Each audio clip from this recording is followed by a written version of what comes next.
First on the agenda is the tree lighting ceremony. We will recess for approximately 30 minutes to take part in the tree ceremony. We stand in recess for 30 minutes. That was quick, right? Season. Dear Lord, we want to thank you for giving us just the mere life that you give us, knowing that without you, nothing is possible, that through all things, with you, all things are possible. Dear Lord, we want to say thank you for all of our first responders and military who sacrifice their time and their life for us as they go throughout their day to protect us. We thank their families for giving up their time and sacrificing their time with their family members so that they can go out and protect us. Lord, we want to ask that as we go through the night and we are making decisions for the residents of the city and what is right for the city, we ask, dear Lord, that you allow us to make the right decision. Keep you in mind as we're doing this, because if we have you first, we will always do the right thing. Lord, I want to ask that as we depart from this place tonight, that you keep us safe and you bring us all back together again. In Jesus' name, amen. Pledge of Allegiance.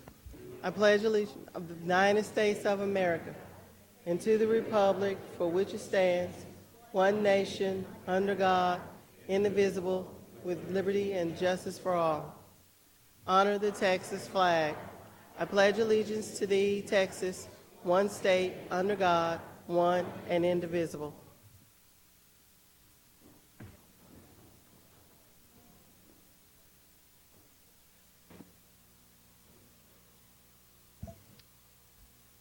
Thank you, Councilman Hayward. Before we proceed, I want to assert a little bit of privilege here and share my Christmas comments to the rest of the community. You know, we look at it and it's what a wonderful time of the year this is. You know, how should I say this? You know, Christmas is a feeling in your heart. It's a time to share, a time to give, a time to strengthen relationships with your family, a time to bond with friends, a time to heal all wounds, and a time to move on. Let this time not pass you by without making a difference in someone's life. Let this time not pass you by without making the difference in your life. If Christmas is in your heart, then Christmas is in the air. Enjoy the holidays and have a very Merry Christmas. Let's go ahead and continue. Next is the oath of office. The City Secretary Brenda Davis will administer the oath of office to the newly elected Council Member Mark Davis. Re-elected Council Member Mark Davis. Did I say Davis?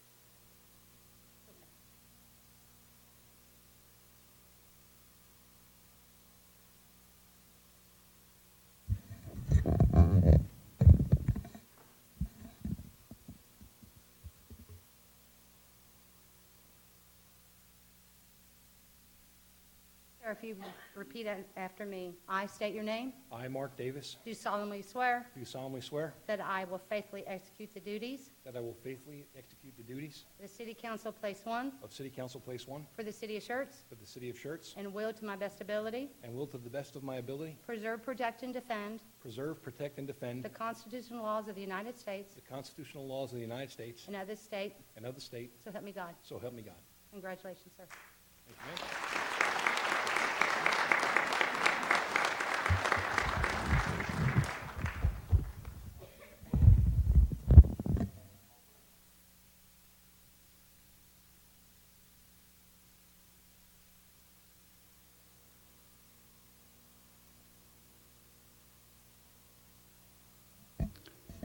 Well, Councilmember Davis, the floor is open. Should you like to address the audience? We've got quite the agenda tonight. I'd just like to say thank you for everybody. It's been an honor to serve the City of Schertz the past 3 years, and I look forward to serving you again over the next term. Thank you very much. Okay, next order of business is the presentation of awards regarding SCUCISD, the annual art and essay contest winners. The chair recognizes Elizabeth Strong, chair of the Historical Preservation Committee, and Cassie Allen, SCUCISD, who will announce the contest winners and the plaque presentation to the winners.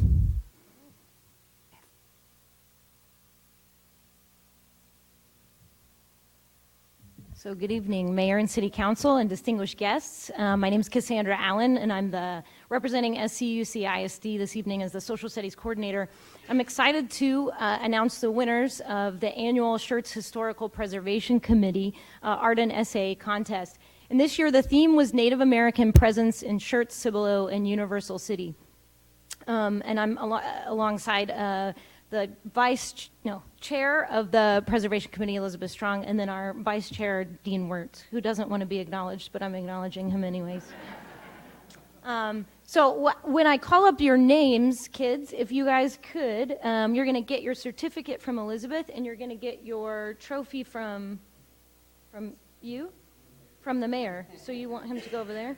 And then we're going to ask that you guys all line up over here, and then at the end, we'll take one big picture with the mayor. Sound good?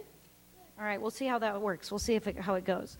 So super proud of all the submissions this year, and so we'll just go, we'll start with the first and second grade category. So the Kenna McWilliams won third place for her artwork, so if she could come on up.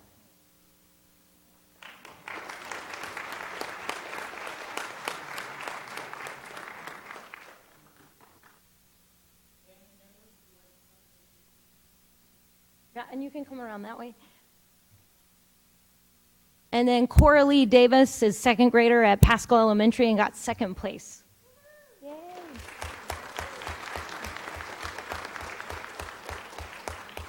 We're going to keep them up here when they're done. Yep. It's okay. We'll get them back. And then Caden Moody in second grade from Pascal Elementary won first place.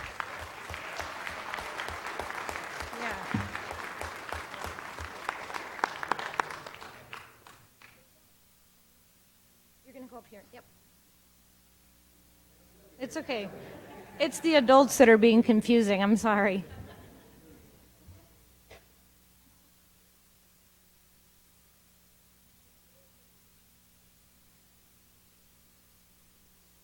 And Caden, if you can just go right over there. Awesome. So for our third and fourth grade category, we had Liam Hepburn from third grade at Watts Elementary won third place for his entry.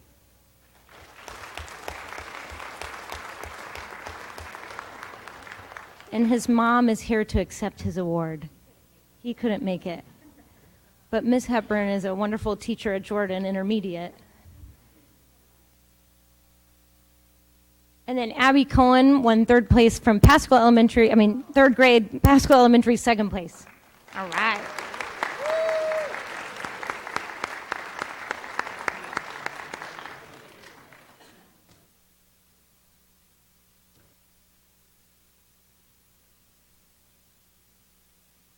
And then Kinsley McWilliams, third grade from Pascal Elementary, won first place.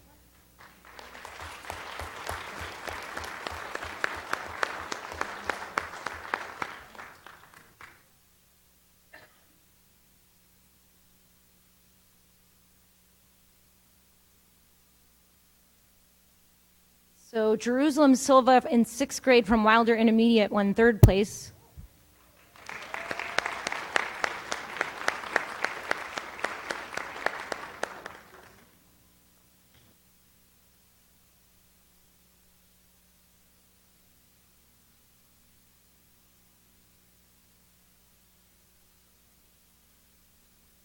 And Kaylinda Boyle, sixth grade at Wilder Intermediate, won second place.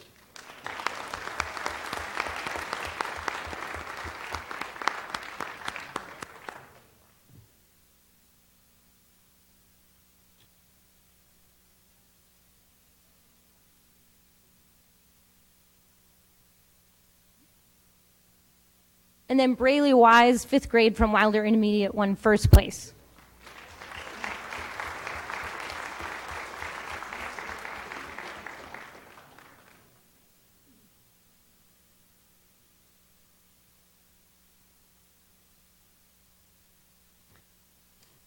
So this year we added something new to the contest, and it was a class mural project. And we had two awesome, brave, amazing teachers from Rose Garden who took up the charge and submitted murals with their class, and even had Dean come and speak to their class about Native American presence in our community. So I really want to commend them for taking up the charge and starting that. And so the second place mural is Miss April Gertz from Rose Garden Elementary in her third grade class.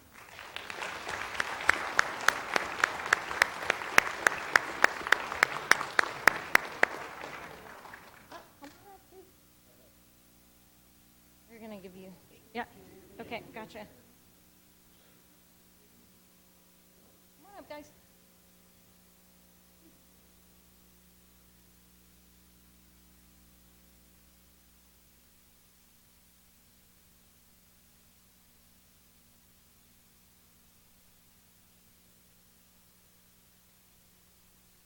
Y'all can stay up there. And then Miss Sheila Garcia from Rose Garden in her third grade class won first place.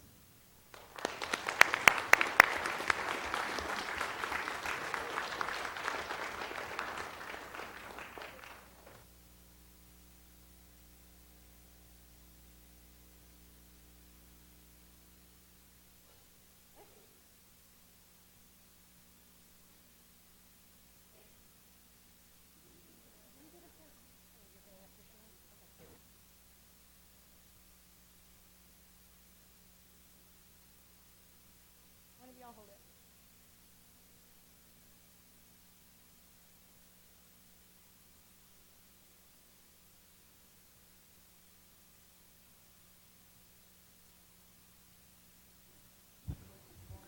This is like the paparazzi. So we're going to take one giant picture with the mayor. Does that sound good? But the one thing I'm going to ask is that nobody's behind this, because then we can't see you. So if y'all could either go to one side or the other. Maybe Miss Gertz, do you want to take your kids that way? And then everybody kind of scoot down. Come up around here. Y'all want to come up right here?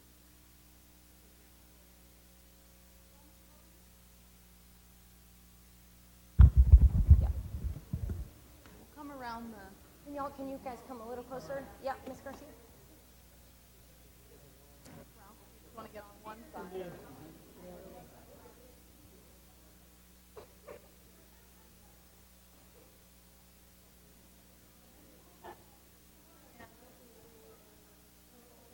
Or we can have y'all kneel down over here. It'd probably be better if everyone just kneels over on one side. Get up, come on, let's go here. Can you kneel So, down? kneel down over here. Yeah, we want to get you all in one big group. Come on, y'all come over here. Y'all get over here. We don't want you behind here. Come on, y'all can do it. Come on, y'all can do it. There you go. Come on over here. Come on over here. Hustle. Do the hustle. Yeah. Kneel down so you can see you. There you go. Everybody.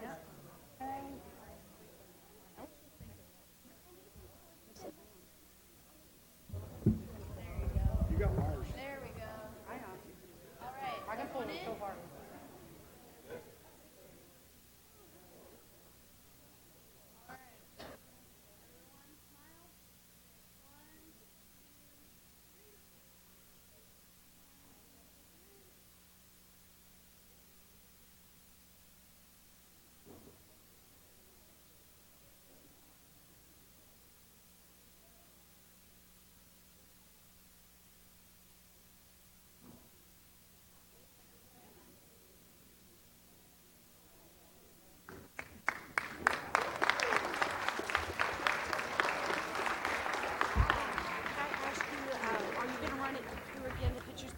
No, ma'am, but I can. Can you do that? Not right now, but I No, can. no, no, I I can don't mean send it. now. I can send it to you guys. Okay, perfect. Yeah. Thank you. So one last thing, just want to do commend all the students for their submission, and parents, if you guys could pick up their artwork and their essays on your way out. It's on the table displayed, so I don't want you to forget that when you leave. Okay? Thank you so much.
Oh. We'll stop him.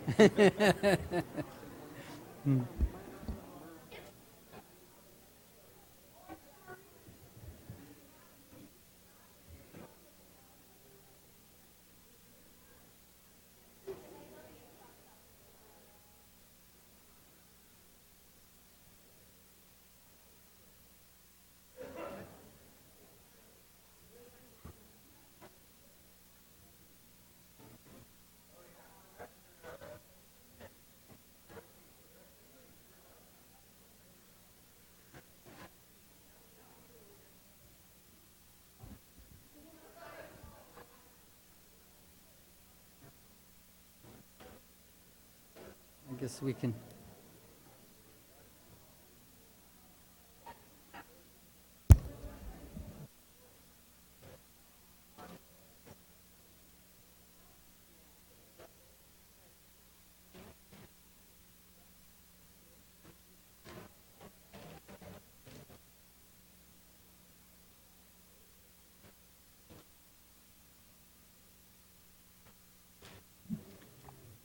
Okay, let's go ahead and proceed. Next item on the agenda is the City Secretary, Brenda Dennis, will introduce the student mayor and student council for the day and the program itself. Ms. Dennis? This has been a great night to recognize our students. We have another set of students. I want to explain the program to you. We're in our fourth year. What we do is we bring in 7th grade students and 8th grade students and have them come in and spend the day as a council member and a mayor. We've been very fortunate to have great success.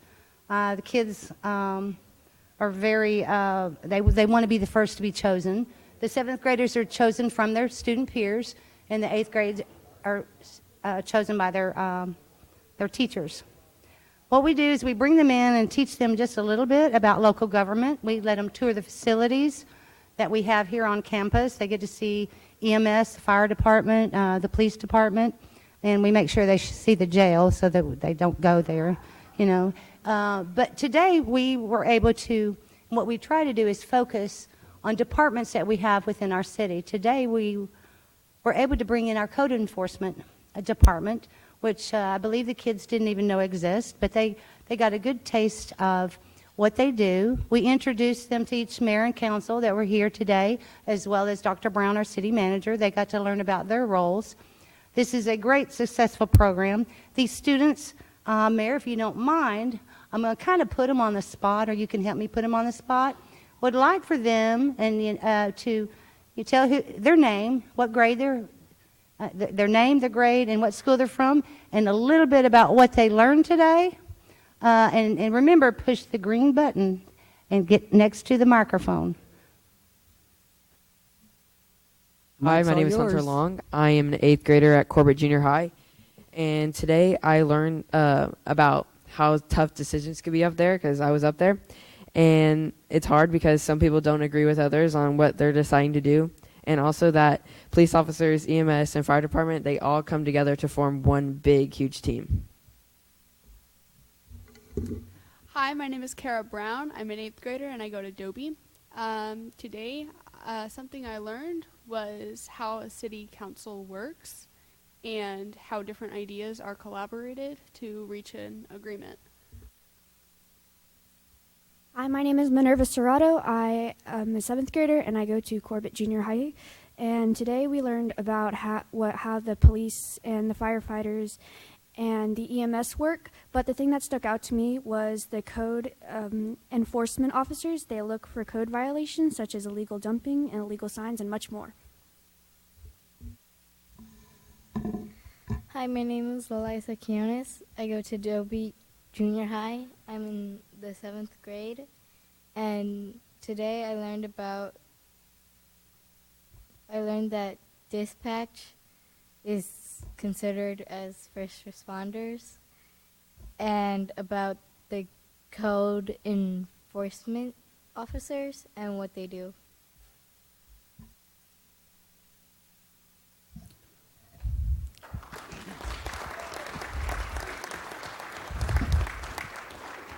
I do want to thank the two officers with the code enforcement department that came to talk to our students today. Mayor, would you mind and Dr. Brown coming down and joining me, and let's we have a certificate and a plaque appreciation for today we'd like to present to you.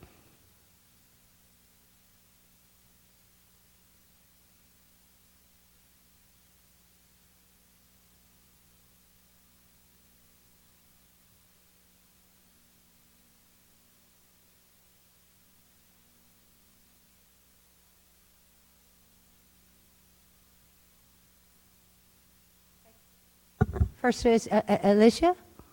Eliza, I do it every time.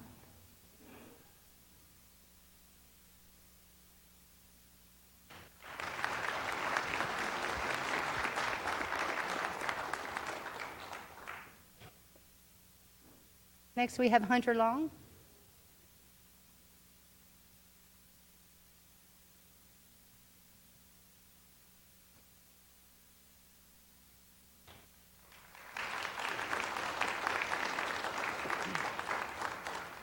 Minerva Serrata.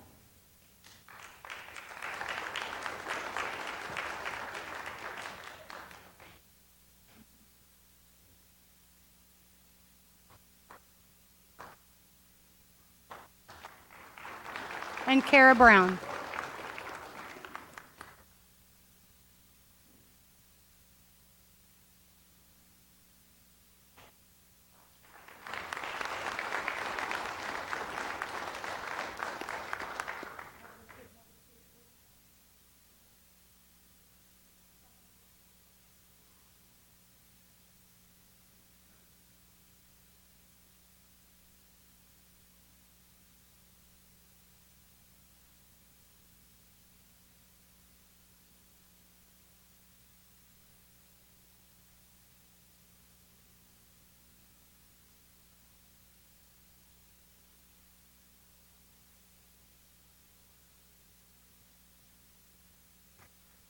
Thank you, Mayor.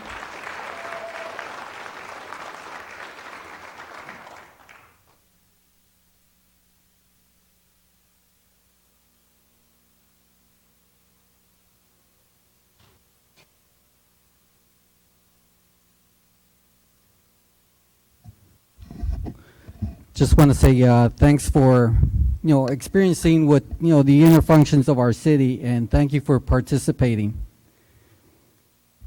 Next is a presentation. Placement of Michael Carpenter's official photo at the council chambers. It is my distinct pleasure to invite our previous mayor, Michael Carpenter, to the dais to unveil his official photo.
I just want to say thank you, Mr. Mayor and ladies and gentlemen of the council, Dr. Brown, Ms. Rodriguez.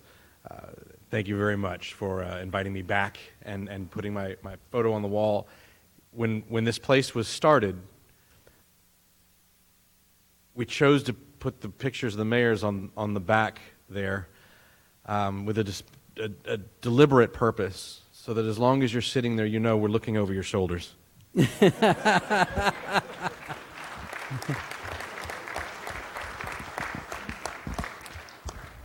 Mayor Carpenter, it was with our gratitude and our appreciation. Thank you again for all the years of service to our city. This portrait will be a reminder to all which will gather here of all the accomplishments that you made during your tenure. Again, thanks for your service.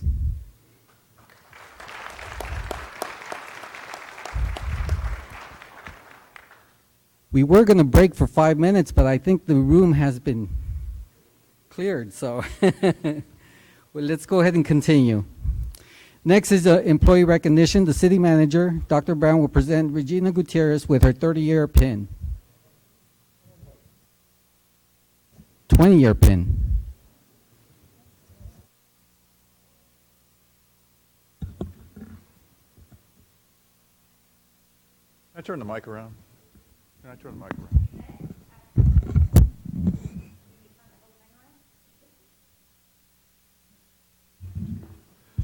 Just wanted Regina to be able to see her family and have you all appreciate, and everyone back there and cheering for her today. It's really my privilege to be able to present the 20-year service pin to Regina Gutierrez. What a great job you've done for a very long time, and we definitely appreciate all that you've done for the city and all that you're going to do. So we look forward to many more years of working with you, Regina. Regina started her career in the city of Schertz in July of 1999, and she was a part-time desk clerk at the library, and she went full-time in October of 1999 and holds the title of library assistant.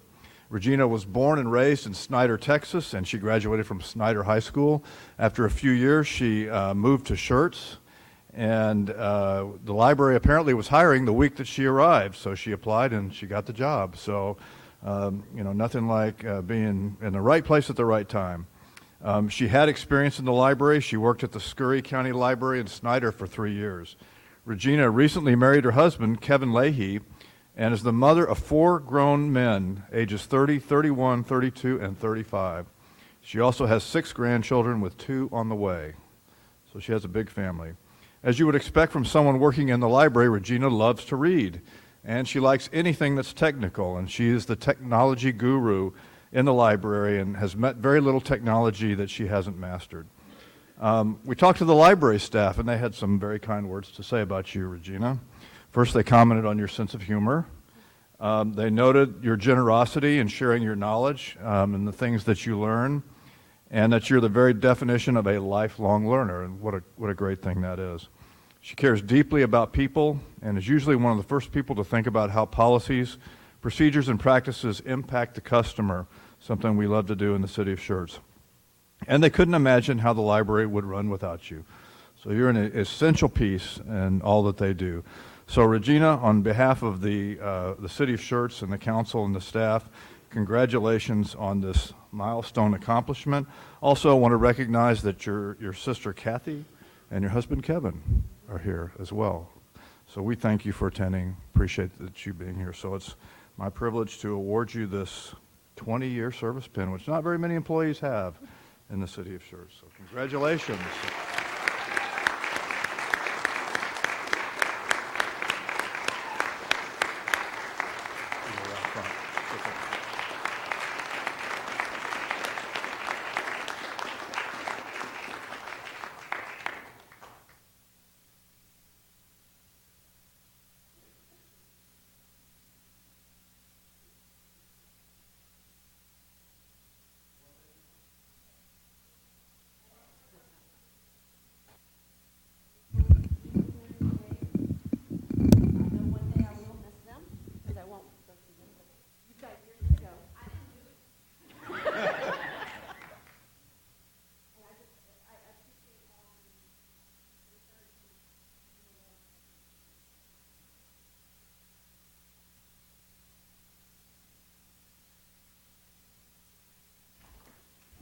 I just want to add, what a great accomplishment, and thank you again for all your years of service.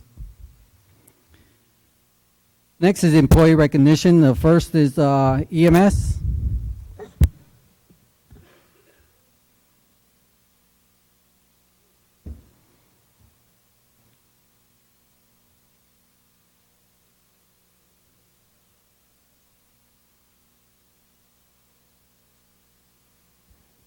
Good evening, Mayor, Dr. Brown, Council, and congratulations all the new faces I see up here today.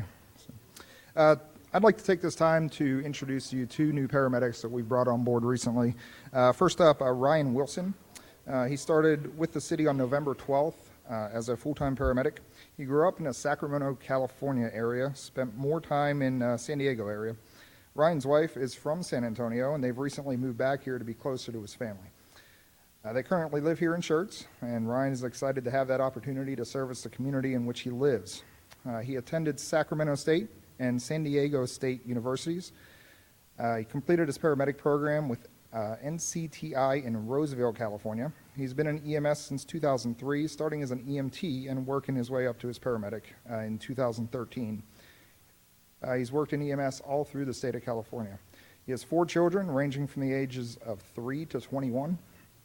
Which includes twin boys, so bless him. Ryan enjoys exercising, cooking, and baking. He met his wife while they were training for triathlons, and they've also completed a Ironman 70.3-mile race together. And they look forward to rejoining that sport once the twins start school. So welcome, Ryan, to the EMS department. Welcome, sir. The mic's all yours if you'd like to make any comments. Sorry, sir? Go ahead if you'd like to make any comments. Well, I'm just excited to be part of the family, and I look forward to getting to know everybody a little bit better. Welcome to our city. Next up, Mike Reed. Yeah, he's also a paramedic and started November as well. He grew up in the San Antonio area. He moved to Pennsylvania 7 years ago and has recently moved back to be closer to his family and friends. He obtained his paramedic certification through San Antonio College and then continued his education by obtaining his bachelor's degree in emergency medicine from the University of Pittsburgh. Mike started as an EMT in 2003 and obtained his paramedic in 2004. He's been working full-time in EMS ever since then. He has a 10-year-old dog at home, and he enjoys barbecuing and cooking for his family and friends. So welcome, Mike, to the EMS department. Again, welcome. The mic's... Thank you very much for having me and recognizing us. I look forward to seeing y'all in the future. Welcome to our team. Next is fleet management, fleet services.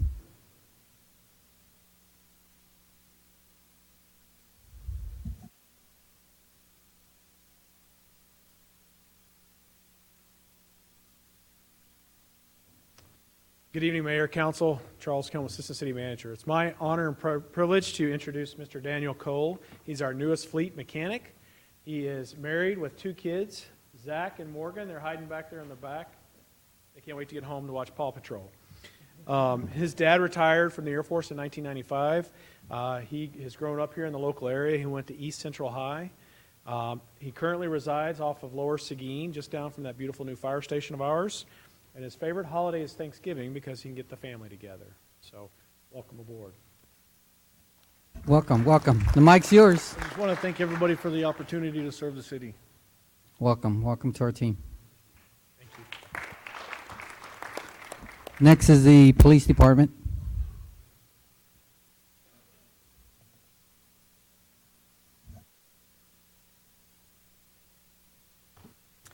Good evening, Mayor, City Council members. Lieutenant Manny Costas with the Police Department. This evening, I have the pleasure of introducing our newest police officer to our family, Jason Brasino. Jason brings a wealth of knowledge and experience to our department after retiring from the San Antonio Police Department after serving them for 21 years. Missing the job, he decided to return to law enforcement and decided to choose the city of Schertz, where he has lived since 2002. Jason was born and raised in San Antonio.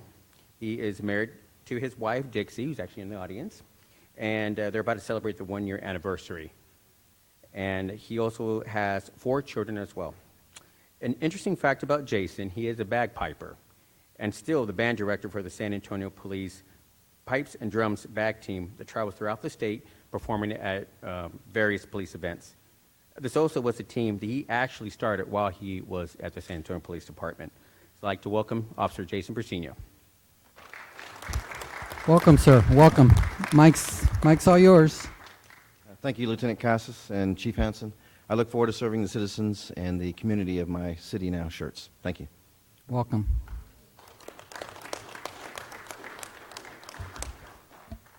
Next is Public Works.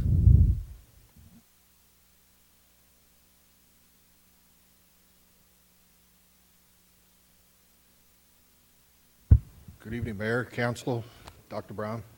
I'd like to introduce Armando Casariza. I knew I was going to butcher it. He's our new member in our Drainage Department.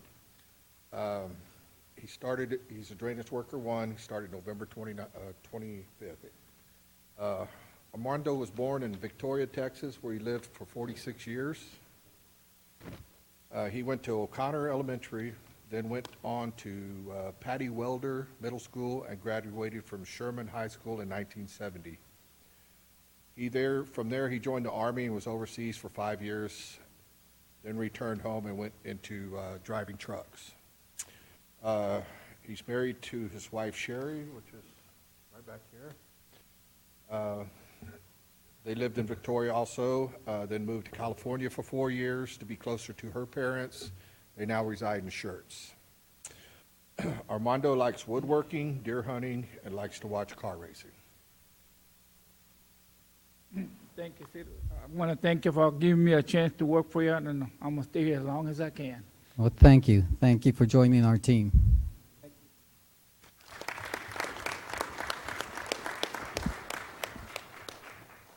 Next is city events and announcements. Announcements of upcoming city events. Thank you, Mayor.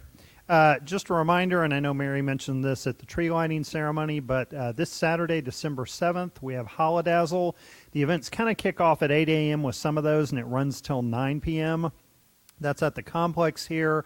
Again, it starts with Breakfast with Santa, an ice skating rink, live entertainment, Kris Kringle Market, and the lighted night parade. So again, if you go to visitschertz.com, you can get more information. And then again, our next meeting will be on Tuesday, December 10th, here in Council Chambers at 6. All right, thank you. Next, announcements and recognitions by our city manager. I don't have anything tonight, Mayor. Okay, next is announcements and recognitions by the mayor. I have none. Next is a hearing the residents. This time is set aside for any person who wishes to address the city council. Each person should fill out the speaker's register prior to the meeting. Presentation should be limited to no more than 3 minutes. All remarks should be addressed to the council as a body and not to an individual member thereof. Any person making personal, impertinent, or slanderous remarks while addressing the council may be requested to leave the meeting. I only have one person signed up, and that's Pete LaRue.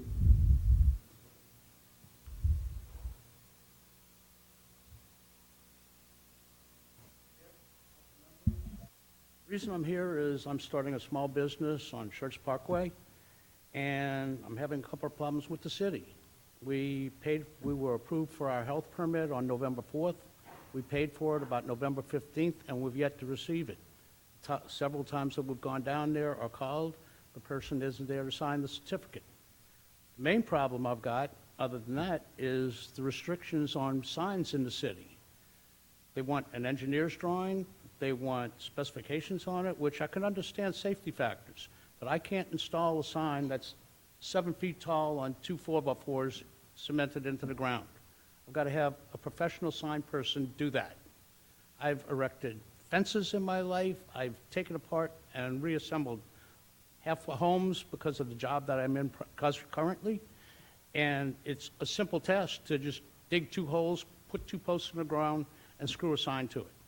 Our sign's 4'8". A friend of mine that did the original sound and video system in here designed a sign for me that was engineered drawings, but he can't install a sign for me because he's not a licensed sign person with the city of Schertz.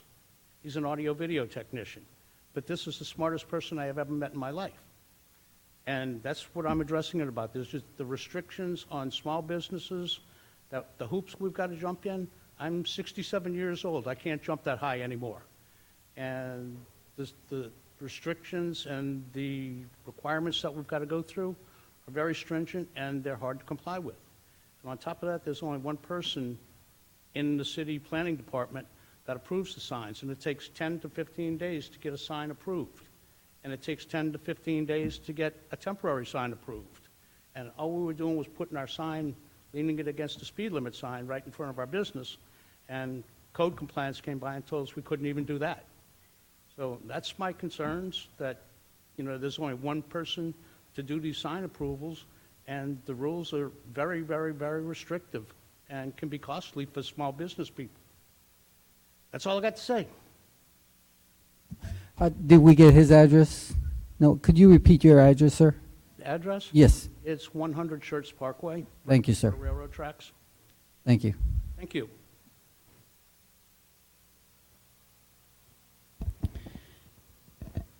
Next is the consent agenda items.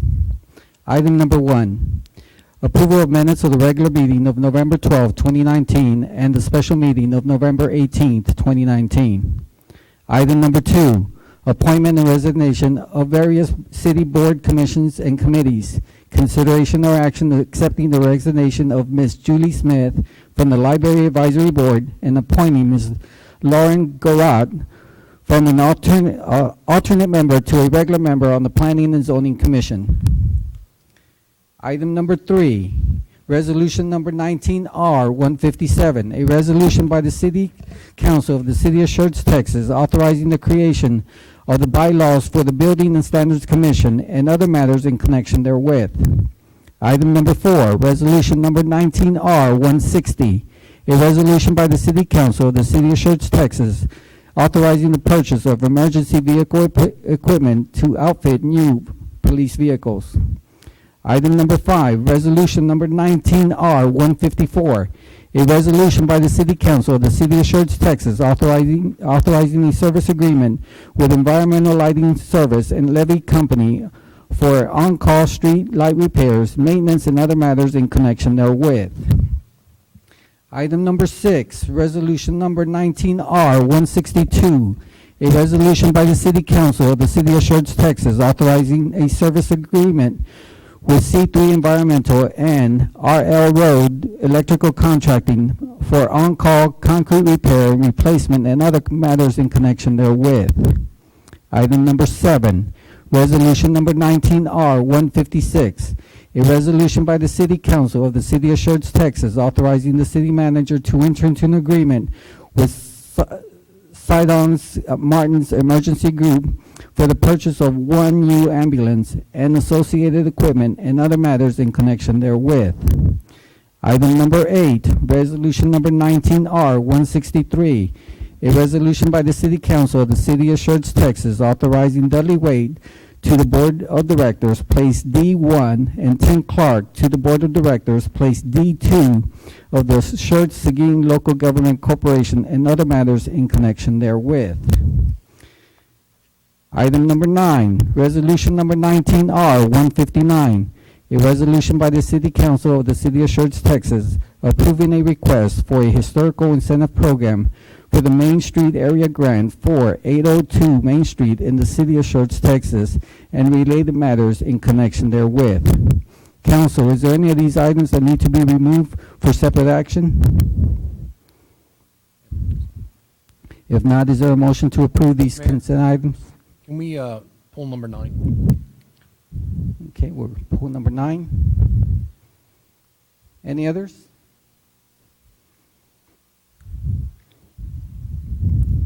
Is there a motion to approve the consent agenda items? Mayor, I make a motion to approve consent agenda items 1 through 8. I'll second.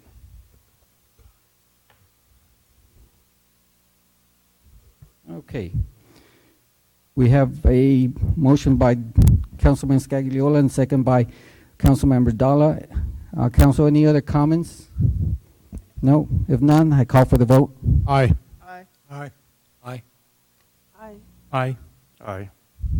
Okay, we have 7 ayes and no nays. Motion carries. Okay, we're bringing out, next is discussion items. We're going to go straight into item number 9 that was pulled. Okay, item number 9 is resolution number 19R159, a resolution by the City Council of the City of Schertz, Texas, approving a request for a historical incentive program for the Main Street Area Grant for 802 Main Street in the City of Schertz, Texas, and related matters in connection therewith. Mr. James, you have the floor. Chatter with Councilman Davis, so I'll kind of get to maybe the core of the issue with it. Just to remind Council, we have 2 different grant programs that we provide along the Main Street area. It's the same area, but essentially properties that front Main Street. One is intended for businesses. That's the Local Flavor Grant. Again, it's a matching grant program as well. There are 4 different categories, so exterior improvements, signage, equipment, things like that. But essentially, they're approved by council, enter into an agreement, the business owner makes the improvement, and then we would match essentially half the cost. The other that we've had around longer is the Historic Main Street Grant. It's funded with our HOT funds, the Hotel Occupancy Tax funds, and it's not restricted to just businesses. Though I will point out, I think this is just the second residence that we've had. The bulk of the folks who've applied for this grant, probably 6 to 8 or so maybe, have been businesses. In this case, the property is owned by a group of folks, and they plan to renovate it and use it as a rental house. And so one of the issues, I think, is this sort of philosophical question about what's the purpose of the grant, to what degree do we have a comfort level in Centene providing this grant for residential homes, either that someone would live in or that is a rental home, if you will. I'll sort of go back to when we started this. I think the idea initially was, how do we get the properties along Main Street fixed up? How do we get folks to make an investment? And as you know, that's often a bigger challenge for our Main Street because of the fact that the age of the structures, often they need a lot of work, the length of time they've been there, but also because of the fact that there's this additional kind of cumbersome burden of being in the floodplain. And so that comes with additional restrictions in terms of the amount of investment that can be made. Often it's a higher ownership cost because of the fact of having to have flood insurance. Again, council's approved some things to try to make it a little easier for folks. But essentially, in light of that, sort of, if that philosophy we started with is still the philosophy we want to move forward with, it really is about getting people to put money into these structures. And some of those are things that are visible from the street. Obviously, part of this one is painting that they would do, some work with the siding, some work with the roof. But then part of it are things that you can't see that are inside, but that kind of go to having the building be a viable building. So it may be HVAC systems. It could be some interior work, things like that. Again, we're always cautious. We're not trying to gold plate it for somebody in terms of, yeah, we're paying for you to do these very fancy marble countertops. But the idea is there are costs that have to be borne to renovate, to make it usable, and we pay for a portion of that. And the assumption is that that value lasts with the structure for a period of time, and everything kind of wears out. But the assumption is that we've made this improvement. It brings up the area in general by having a nicer building that particularly with the historic one, doesn't deteriorate due to lack of maintenance and things like that. So again, that's not how all communities do it. Some it's much more targeted. We just want to do businesses. We just want to do owner-occupied businesses. We just want to do certain kinds of businesses. There's not a right or wrong answer. We started ours very broadly probably 6 years ago. The idea was to try to get people to use it. We've made some tweaks for that the case. But, things we've talked about in the past has been, are we okay with it being for residential? The other is, how do we feel about the match being a 50-50 match? How do we feel about the amount we'll do? I think those are all adjustments that can be made over time. So in light of that, staff recommended approval of this one. The Historic Preservation Committee was okay with the changes being made to it. But this is one of the few that is a residential. And again, depending on what our philosophy is, that may cause us to look at it differently. Okay, Council, the floor is open for discussion. Councilmember Davis? I just wanted to make sure that we had an understanding of the background on this. I'm certainly not a fan of, moving the goalposts during the game. I will probably at the end of the meeting ask that we add something regarding the historical preservation program, but I'll deal with that then. I just wanted to make sure that we all had a background as to how this relates to the local flavor grants and the Main Street overall project. Thank you very much. Okay. I have a comment. Yes, ma'am. I feel a little bit conflicted. I was reading through all of this last night for many hours, and I was kind of conflicted, and thank you for explaining. It was a hotel tax that's helping pay for it or what have you. I was under the assumption maybe it's a B&B, and I'm looking online and pulling the tax thing, and it looks like a private investor. I didn't know till right now it was for a rental. So my apprehension is, does this open the door for other investor type companies to come and buy these, and then we're going to foot the bill on half of it? Another, when I was driving home today, I saw a lot of more homes that were much more dilapidated than that one. I can appreciate that we want them to keep up the property values and such, but that's, public funds, and it's for a private business as opposed to a business spurring economic growth and development. Yes, ma'am. No, I think good point. So maybe a little bit of background on the two programs, and I probably should have gone into a little more detail with those. So again, with the historic grant program, there are a couple of requirements that are particular to that. So one is the structures have to be 50 years old or older, and this one we had a little bit of challenge. Normally we go to the appraisal district, and it'll give the age of the structure. This one we had to do a bit of digging in terms of going into the structure, looking at the construction type. Tony McFalls, our GIS director, was able to find an old aerial photo that showed the structure being there, so we made that determination. But the point of the program, the historic program in part, is to generate people to come back to our Main Street to see those historic structures. That's sort of, if you read the ordinance that passed it, the idea is, hey, we can fix up this area on Main Street, get folks to kind of come down and see some of the buildings that were there a long time ago, to kind of promote historic tourism. And so that's the constraint using the hotel occupancy tax money, is that it's to fix up the areas to get visitors to come back down because of the historic nature, and that's why it's got that requirement for the 50 years old or older. The other grant program is funded through the general fund, the local flavor grant program, and that's restricted to businesses. And again, those use general fund dollars, but as I said, it's structured the same way. It's a matching grant program going forward.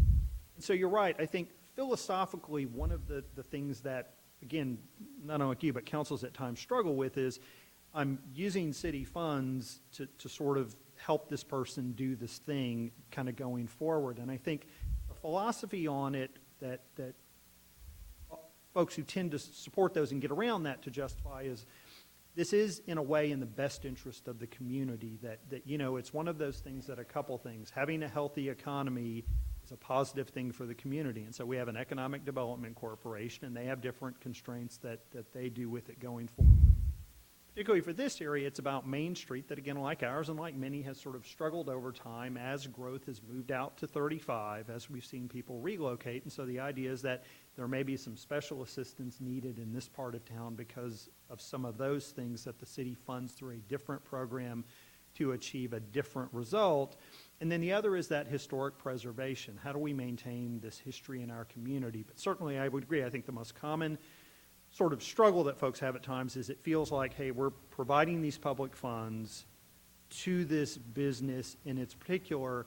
Again, the aim of that kind of, when people are okay with it, is the fact that this sort of brings the city up overall, and that having a healthy economy, having healthy areas of the community is a big issue. And I will say, in chatting with Councilman Davis, I think one thing that staff deals with, in some ways have another item on the agenda kind of related to this, is, and in Schertz we're very fortunate, we don't have a lot of areas that really suffer from significant blight and decline and things like that. But I will say we hear folks in the community say, I'm concerned about the old part of town. There's the floodplain that creates that a big challenge for folks going forward. We often have smaller lots that make it a challenge for people to do things.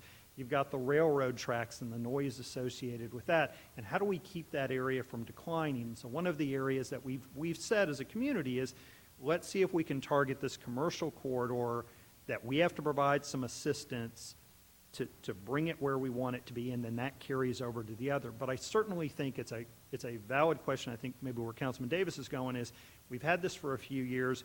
It may be time now that we refine this somewhat, that the amount we're providing going forward doesn't need to be what it is. The match needs to be more significant on the part of the property owner going forward. We need to tailor it going forward. Again, not to convince you one way or the other, that's just more the philosophy that's behind it when communities do these things. Yeah, I understand, and I love seeing the sidewalk improvement, and I love seeing it starting to look better. My only concern is that that does not look like a historic property. I'm not saying it's not, and I value history. My dad's house was right after World War II. I get that, you know, I do, I understand that.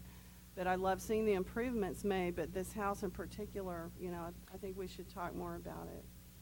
So fair enough, and I think that's one thing we struggle with a little on Main Street, just to touch on that, is the fact that we don't have those buildings that when you often talk and think about historic structures, we've got very few of those. We've got much more modest structures, things like that that you don't tend to think of. But again, it goes through the Historic Preservation Committee. Yes, ma'am. Council, any other comments? This was the house that we rezoned last summer to This was Main one Street mixed use. that you came in and rezoned for Main Street mixed use. The property owner's initial idea was to turn it into a business for professional office space. They still struggled with some of the site design standards. I don't necessarily feel like getting into it here, but there's some particular challenges with easements and things like that that they have not been able to get beyond. It would not surprise me that at some point in the future they kind of continue working at that. And again, our feeling was, no, and that was a little bit on the table. We still think the grant helps to kind of get the building where it needs to be for that. But again, at this point, we need to be clear. It's a residential use. That's the plan. That's the proposal. They've got some significant options. And the idea with the rezoning was to be able to convert between residential and commercial use with the Main Street mixed use. So that's right. Yeah, it was to be able to flip back and forth, which it would allow them to do. They would still have to get through the site design standards, but their issue is kind of getting around with some of the constraints to the back. But again, we're still working with them on it. Council, any other comments? Yeah, real quick. Isn't that the whole Main Street mixed-use concept there, is it can go back and forth between residential and business if it needs to, or if it makes sense to?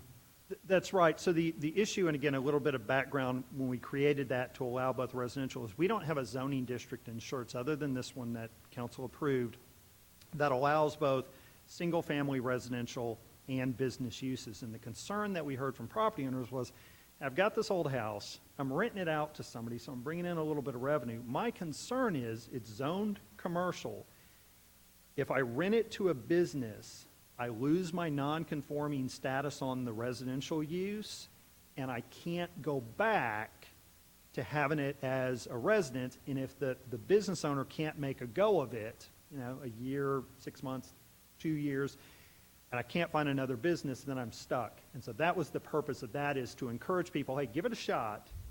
If it doesn't work out, you can always rent somebody as a house again and then try again later.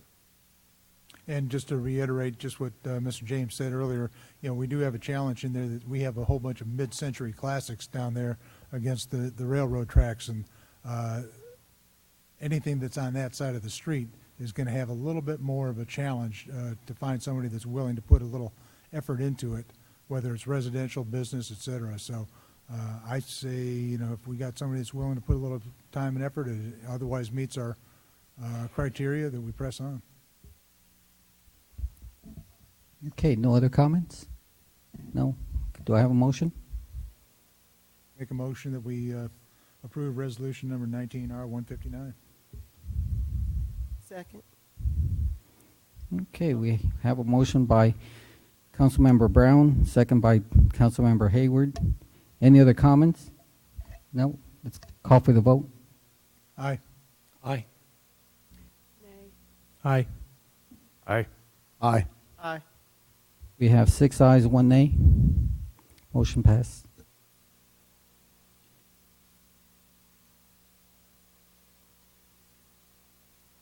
Okay, item number 10.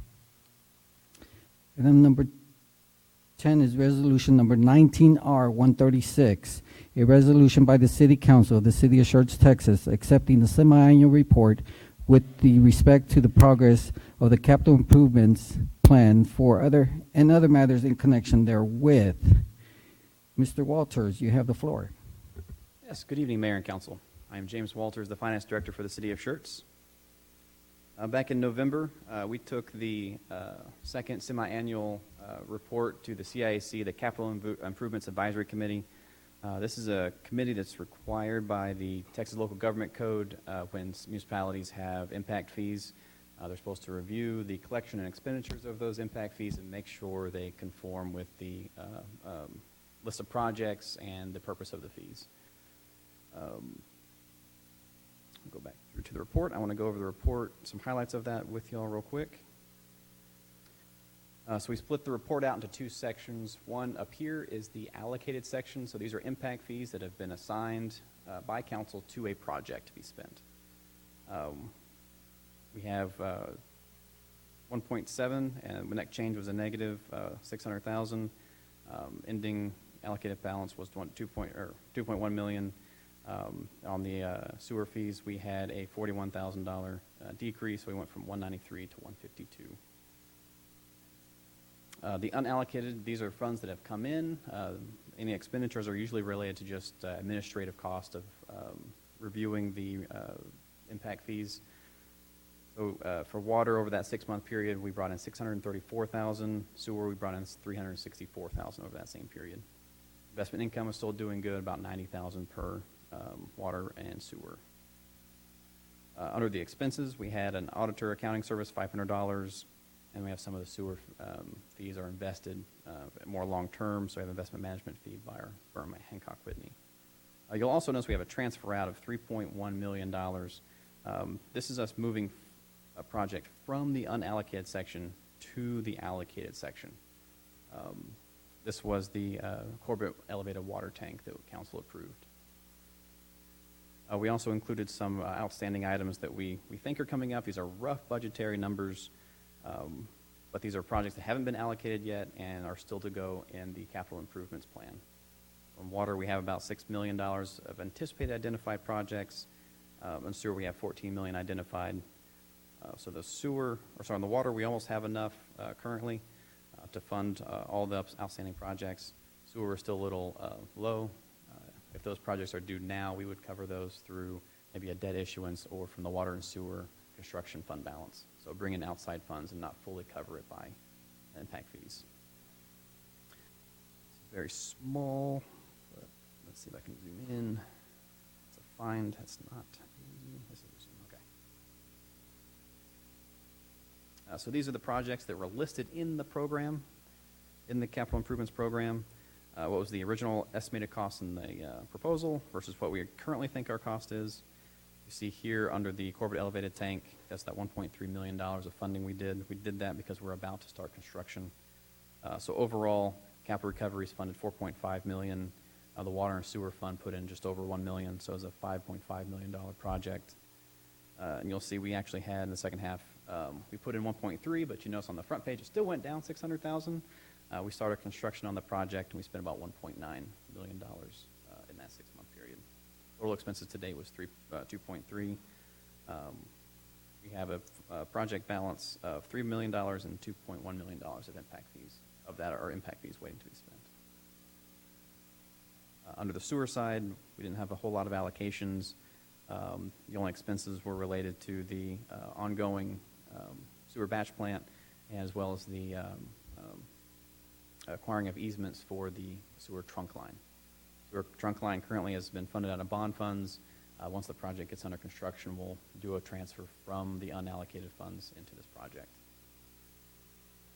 And lastly, I wanted to go over real quickly the roadway impact fees. These were a new round of impact fees. On the previous report, we only had Area 1. That was the first one we started getting funds for. But in this last 6 months, we actually started seeing impact fees coming in for the other 3 areas. So we brought in about $136,000 of impact fees in the 6 months between all 4 areas. However, when we did the study, we took a loan of about $116,000 out of the water fund to do the study with the intent that once the impact fees came in, those impact fees would then reimburse the fund for that extra piece of the study related to the roadway impact fees. So this is, since we have funding in all 4 of them, we actually were able to take out the full $116,000 that we had owed back to the water funds, leaving about $85,000 in there going forward. All right, if there's any questions over the report, I'm happy to go over them with you. Okay, thank you, Mr. Walters. The council, the floor is open for discussion. Any discussions? I don't have any questions on it, but I just Oh, ask. let me recognize you first, okay? All right. The floor recognizes Councilmember Dalla.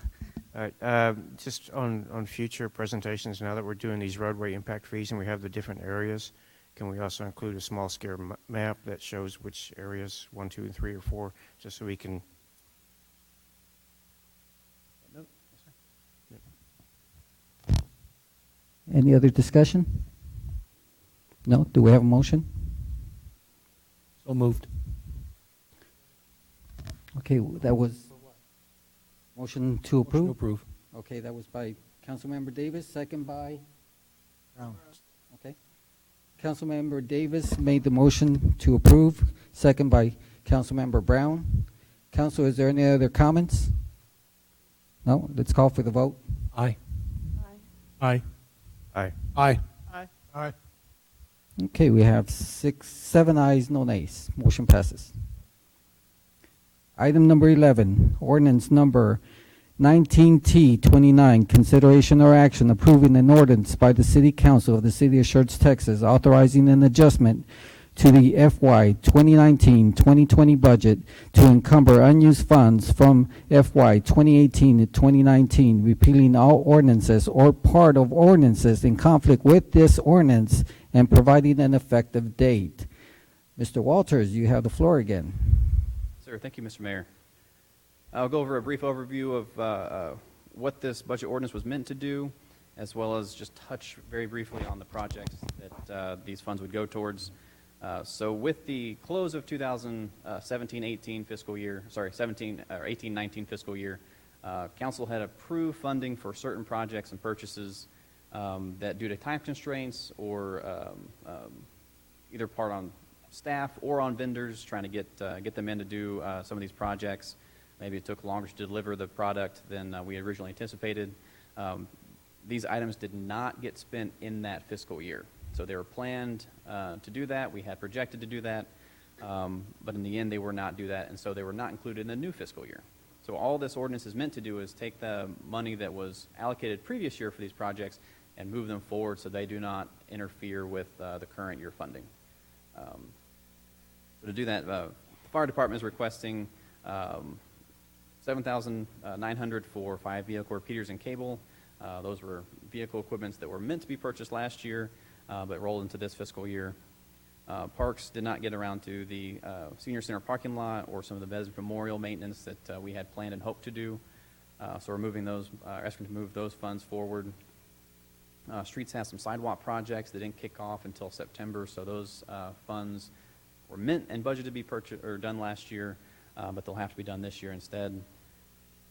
Facility maintenance has $16,000 for YMCA air conditioner unit. And HR is requesting $50,000 for wellness programs and $15,000 for insurance provider links to connect the new ADP system directly with our insurance providers to reduce delay and human involvement in trying to get insurance changes or add new employees or remove new employees that are leaving the city. Now it's all one system with a click of a button saying an employee is terminated. All the providers will immediately get notified that that employee is left, and we can stop being billed for them. So it's an automatic system. That was part of our deal with Blue Cross Blue Shield when we approved that this last fiscal year. Those funds didn't come in until later, and they need to be removed from our fund balance and to actually put those into actions. Basically, and I forgot to mention this before, when a project or program does not get spent in the fiscal year it was originally assigned, it actually gets rolled down into our fund balance instead. So the expense wasn't there, we had the revenue, so that gets recognized as an increase in fund balance when we close the fiscal year. So when, like everything is mentioned here, for the new fiscal year, we'll be taking those funds out of fund balance and putting them to use now. If anybody has any questions, I'll be happy to answer them on. Okay, council, the floor is open for discussion. Councilmember Davis, you have the floor. So this is 206K from the previous fiscal year, 18-19, that we're rolling into here. Is that all of the unencumbered funds from that fiscal year, or are there any other unencumbered funds? These should be all of the unencumbered funds that need to be moved forward for still having projects. Okay, and then I see where we want to reallocate that 206K. Do we anticipate any of those projects that were not completed in 18-19 to be rolling forward for reconsideration? I mean, there's nothing, we're saying where the money's going, where we plan on putting it. I don't think we got a good explanation as to where it came from. So my concern is there a project that we were planning on doing in 18-19 that we did not obligate those funds, and now we're going to use it for something else? Is that a project, or is there something that we're going to see coming up again saying, we couldn't get this done in 18-19, we've got to look at it either this year, later on, or going into 2021 on our next budget cycle? Those should be, all of these projects were projects that should have been done and completed last year, and now we're rolling them forward, like you said. We sent out a request. These are for all the same parts. projects from the previous year, we're just Yes, sir. rolling them forward. Yes, sorry. Yeah, those are the same projects as last year. They were approved last year, and this is just rolling them forward.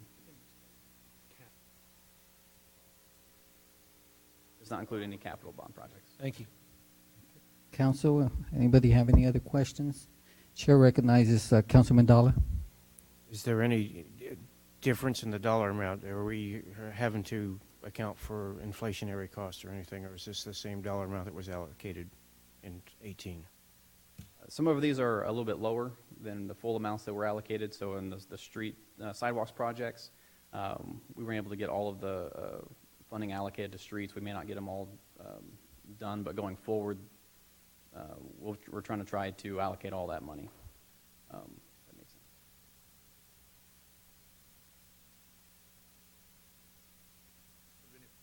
One of the things I will say, on some of these, we have not bid them out. So the senior center parking lot, a $50,000 earmark, and they bid it out. It may come in $60,000, and it may come in a little bit less, and then, we roll it back in.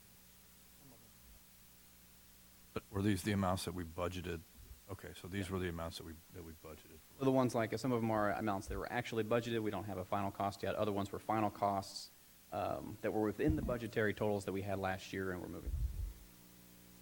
Okay, Chair recognizes Councilman Scott. Okay, thank you for explaining that, by the way, because that was one of my questions, if that was set in stone or if it was an estimate, so that's perfect.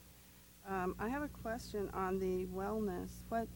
It's not about the philosophy of this, or y'all already did it and y'all just need the money to do it, but what is the wellness that HR wants to do? Is it like mammogram testing or exercise bike in the office? Just what is it? Do you know yet, or? I think they have some ideas. If they want to move a step forward and throw out some ideas that they had. Yeah. The Wellness Committee has been considering several different options. We're looking at a water purification filtration system for employee drinking. We're also looking at continuing a wellness benefit for preventative screenings for our employees. So we're looking at several different options, but nothing set in stone yet. Thank you. No problem. And I applaud the pure water. We should be drinking pure water. Okay, Council, is there any other council members have any questions? No? Is there a motion to approve? Motion to approve Second. 19T29. Okay, motion was made by Councilmember Davis, second by Councilmember Haywood. Council, any other questions or comments? If none, I call for the vote. Aye. Aye. Aye. Aye. Aye. Aye. Aye. Okay, we have 7 ayes and no nays. Motion passes. Okay.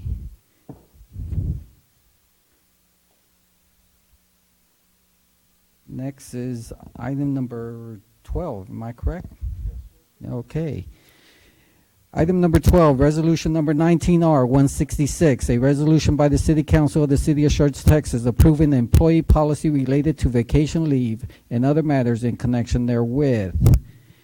Good evening. Good Mayor, evening. Thank you. Good evening, council. Tonight I'm here with some updates to the vacation policy. So I'm going to run you through a little bit of the background, and then we'll walk through some of the main policy points that we're looking at revising. The city's current policy was approved in 2008, and it's really just to provide guidance to employees on, it outlines eligibility for vacation leave, and it also sets the accrual rates for city employees. However, much of the verbiage and language in the policy is outdated, and it's inconsistent with our current practices, so we're looking to update that and to bring it around. The draft policy that you have seeks to do just that, remove outdated information, as well as revise accrual rates in accordance with the local government code, and I'm going to get into that in just a minute. But I did just want to walk through some of the main policy changes. The first is the leave accrual start date. The verbiage that you have there before you currently in the policy may imply that a part-time employee who converts from a part-time position into a full-time position would be eligible to begin accruing time on their original start date, that is, when they were a part-time employee. However, part-time employees are not currently eligible to receive vacation leave, and so we're suggesting language that clarifies that, as vacation leave is only a benefit afforded to full-time employees. The second change is really just administrative in nature. As you can see, our current policy requires approval for leave requests be approved by the city manager, and in reality, the practice is that's done at the department level. And so we are requesting to change that, as well as just remove some of the hard and fast timeframes that request off has to be submitted in, that kind of thing. Again, more administrative in nature. So the city made an adjustment to leave accruals for fire and police department personnel in October of 2016. That was to be in accordance with Local Government Code Chapter 142. However, the change that was made did not fully bring us into compliance with regard to fire personnel. We are completely in compliance with police personnel, and so the proposed policy that you have in front of you addresses that. And so, as you can see, for fire personnel with 2 or more years, we're currently providing 9.6 days or 144 hours. However, the local government code requires fire and police personnel to receive a total of 15 days per year. And so to be compliant, the number of hours needs to be increased to 180. Similarly, the local government code requires that a firefighter receive the same number of days of vacation as any other municipal employee. And so right now, as our policy reads, firefighters with 11 or more years are currently receiving 16 days, whereas other municipal employees are actually receiving 20 days. So again, we're proposing to make an adjustment there so that we're in compliance. And so to be compliant, we would need to increase that number to 240 hours. So there's a couple of different things before you, really, that I wanted to make clear. One, obviously, is the resolution to approve the draft policy that you have before you as proposed. There are 2 other pieces of this that I wanted to point out, and one is, as I mentioned, when we made the adjustment in 2016, we didn't adjust as we should have, and so what we are recommending is a retroactive credit back to 2016 of the leave hours for fire personnel. And with that, we're requesting a temporary suspension on the annual leave cap to allow those firefighters that are impacted time to take these hours that they'll now have in their bank. So that is one thing. With the approval of this policy, we're asking for authorization to retroactively credit those hours to the fire personnel as well. And then lastly, there you see adoption of the same accrual rates for EMS as for our fire personnel. Both are 24 hours, and so we want to make them the same, have the same accrual rates. Did want to run over the fiscal impact. As you can see, there's some numbers there on your screen. The estimated cost. So to retroactively credit the leave hours back to the fire personnel, you see a rather large price tag there. However, it's important to note that the cost is only realized if and when employees leave the city. The same is true for the adoption of the accrual rates for EMS personnel would be approximately a $51,000 increase in cost, again, realized if an employee separates. And then lastly, the change that we're making to the 11-plus years tenured employees, it's going to be an additional 1,560 excuse me, hours annually. So, again, I just wanted to summarize, with your approval, we'd be adopting the new vacation policy, as well as authorizing retroactive credit to fire personnel, and adopting the same accrual rates for EMS as for fire. And Jessica, just to reiterate, I mean, these are changes dictated by the local government code. That's correct. These are things. We did work with legal on these changes to ensure that we would be compliant. Okay. So with that, I'm happy to answer any All questions. right, thank you, Jessica. The floor is open for discussion. Councilman Scarviola.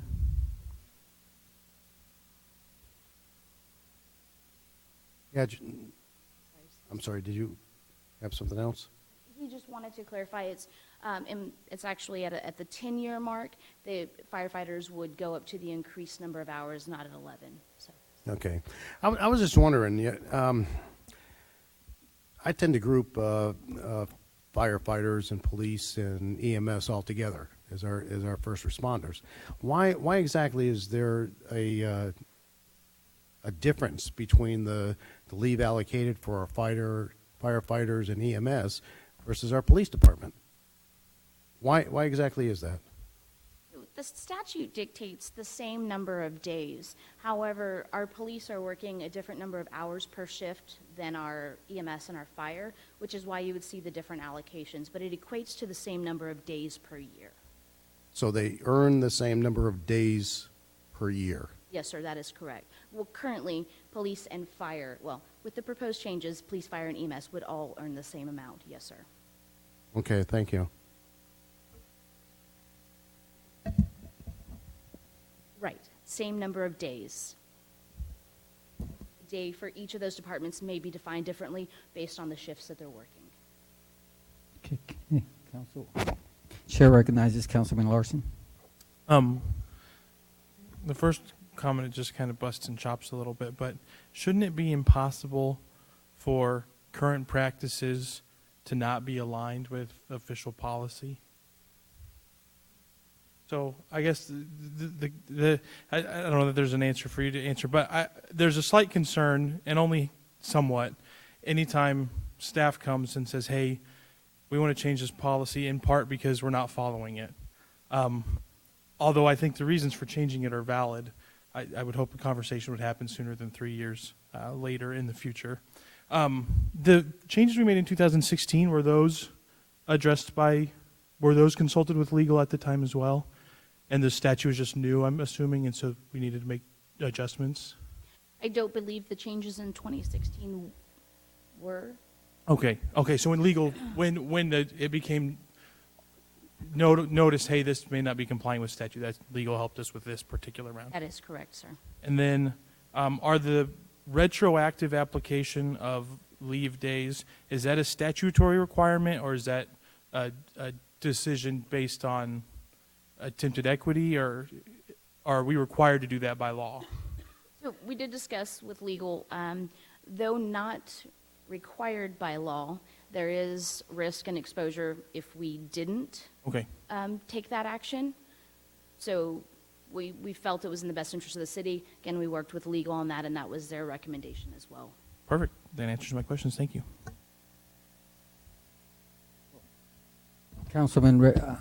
Chair recognizes Councilman Hayward.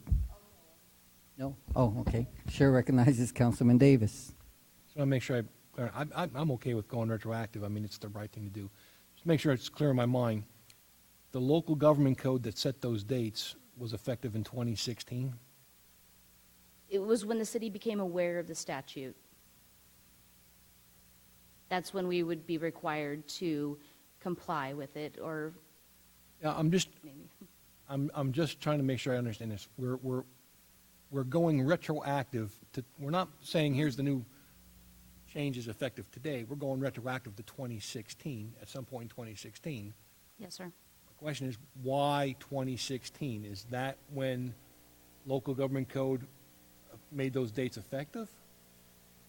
No, sir. That's the date the city was aware of that requirement. So it has to do with population size of a city, but in 2016 is when the city became aware, and when our intention was to update it at that time.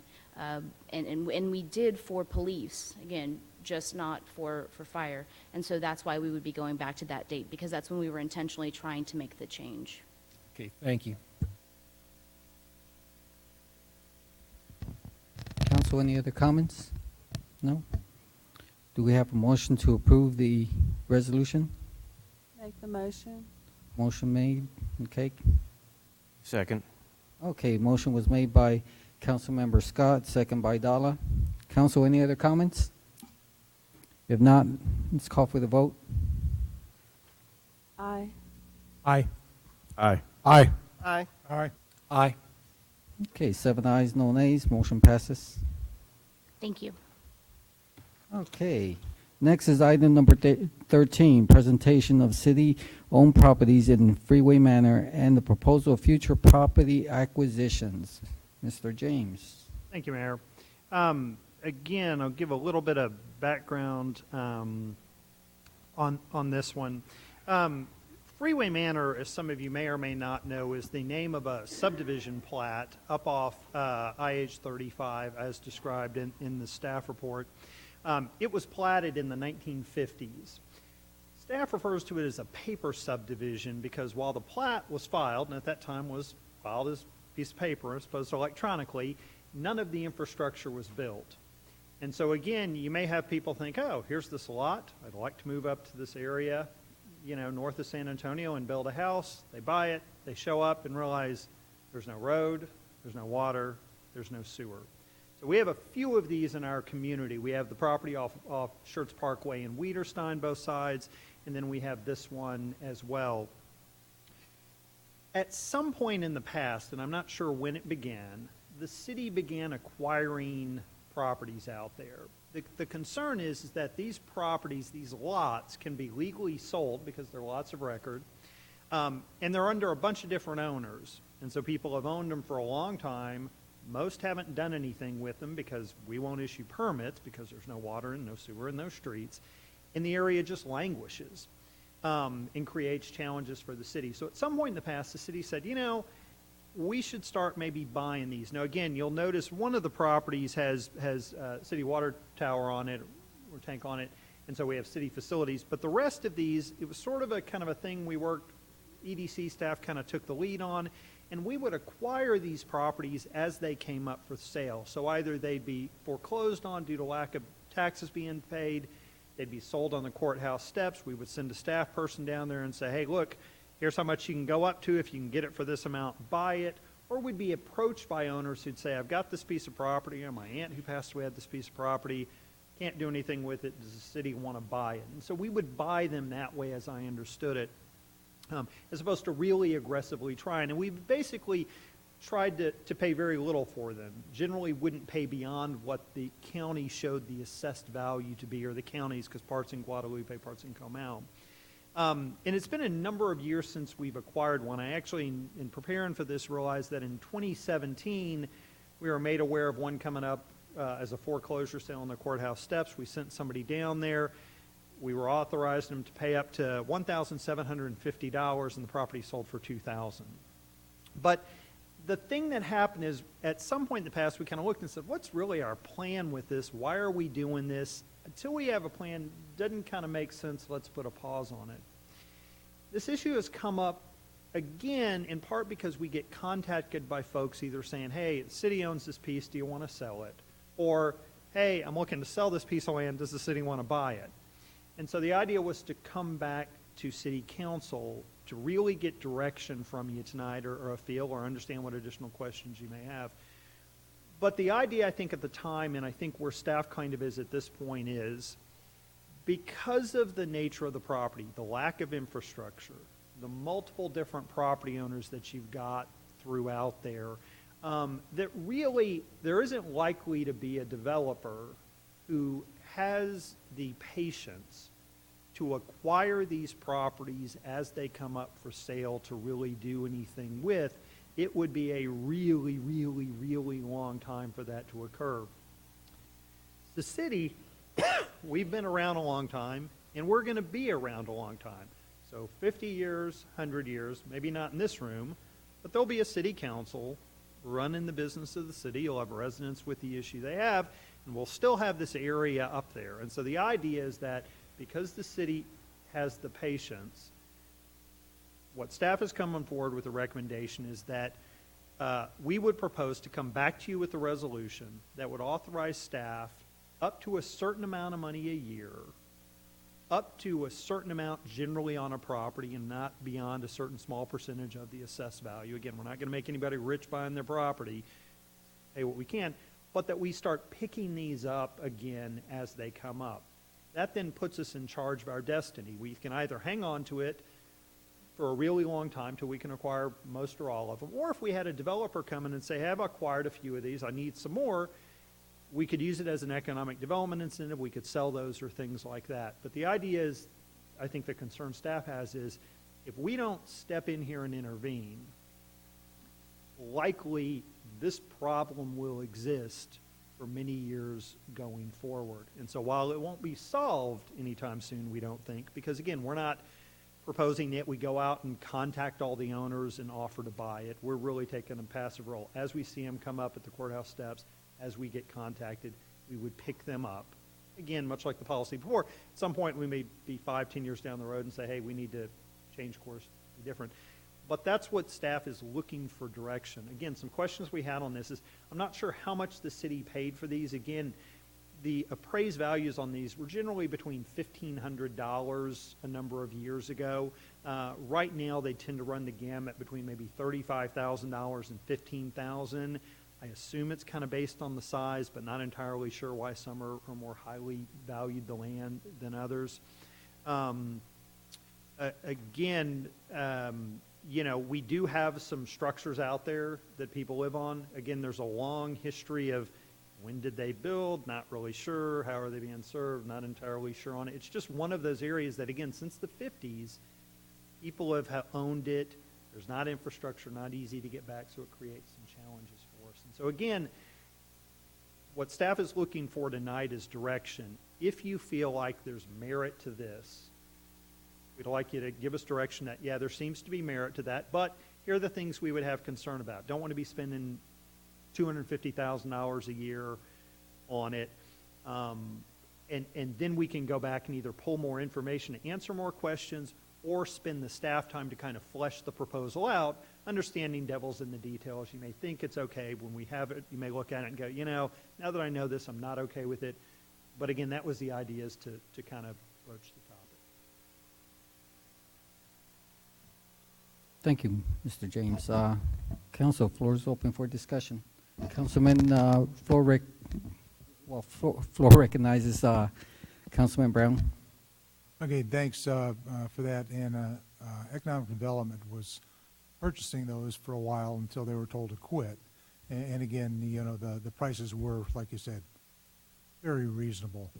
But you know, in my other business, I've been approached by people that have purchased properties up there, and again, with the, oh, when's the city going to add infrastructure?